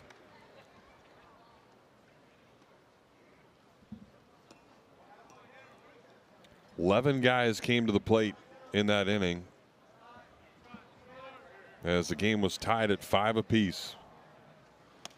And that's what you saw in the LSU game as well. And it was the 7th inning. It was a 5 spot in the 7th inning that night at Alex Box, and a 7-run 7th tonight in Gainesville. So I would say the Wildcats like inning number 7. 1-1 is chopped back up the middle. Nadeau with the backhand, set his feet nicely and fire over to Stripling to retire the side. But another run for the Wildcats as the leadoff man, Lee, leaves the yard with one sweet swing. Leadoff guy says, I got some power too. I'm just not a punch and Judy guy. 3rd home run of the year. Bethune trying to hang on. They got a big lead. We're going to the bottom of the 9th.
Right. 13 runs on 13 hits for Bethune-Cookman tonight, 7-11. That's what I weighed when I was born, Nick Belmonte. 7 pounds, 11 ounces. Wow. Just a few years ago. Cole Stanford fouls one back. 7, 8, 9 here for the Gators. They need 6.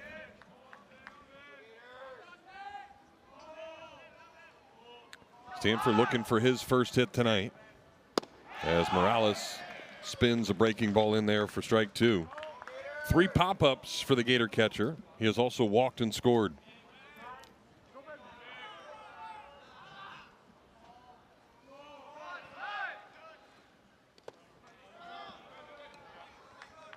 He'll take that one down in the dirt.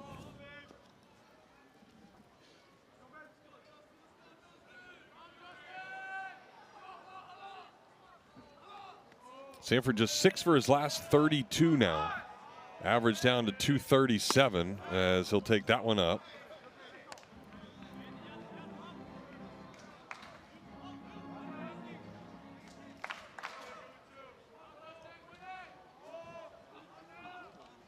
Hit a big homer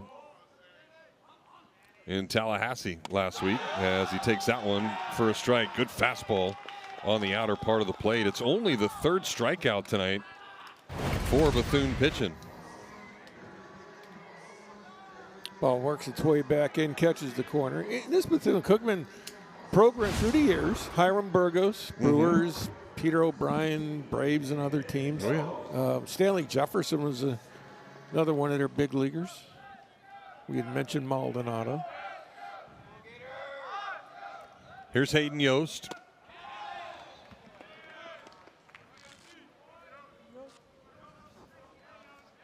Yost walked and scored in the 7th. The Gators got a couple back, but just couldn't get a bunch of big hits tonight. Yost might bloop one in there, but he'll be robbed again as Almonte gets it again. Wildcat shortstop's been really, really good tonight, and those guys are having a whole bunch of fun in Gainesville. Yeah, the biggest play he made was that one up the middle on Yost earlier in the ball game, but like you said, they're just enjoying the moment now. They're 1 out away from slaying the Gators and LSU in back-to-back weeks on a Tuesday night. And these are two guys with recently being in national title games. Here's Nato.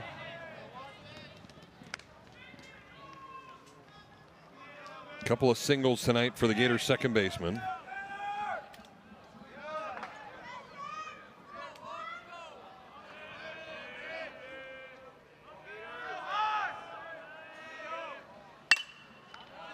Gators now down to their last strike.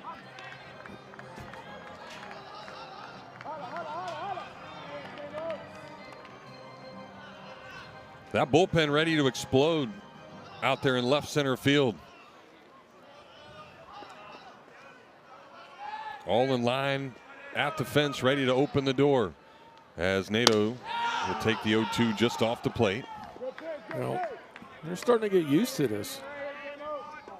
Beating ranked teams on a Tuesday night. And there you see it. On the road. Yeah, they're fighting over who's going to get out there first. Like Belmonte in the cookie line earlier today. That's right. 1-2 pitch is going to do it.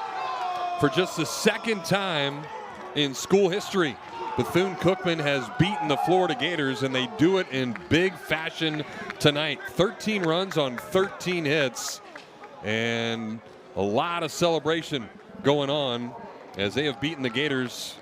It's the first time in 2017. Yeah, it's look, you give them credit. They came out and they took a punch to the gut back in the bottom of the sixth inning when the Gators tied it up, but responded with a 7 spot. And Jonathan Hernandez, his coaching staff, I mean, you got to give them credit. What they've built at Bethune-Cookman and what they got going on has been pretty impressive. They were ready to play, and we'll see if the Gators can get that way on Thursday night as another tough SEC opponent comes to town, the Auburn Tigers. That'll happen at 7 o'clock. For my partner, Nick Belmonte, Steve Egan, our statistician, Scott Snyder, our producer engineer, I am Jeff Cardozo. Thanks for watching SEC Baseball tonight.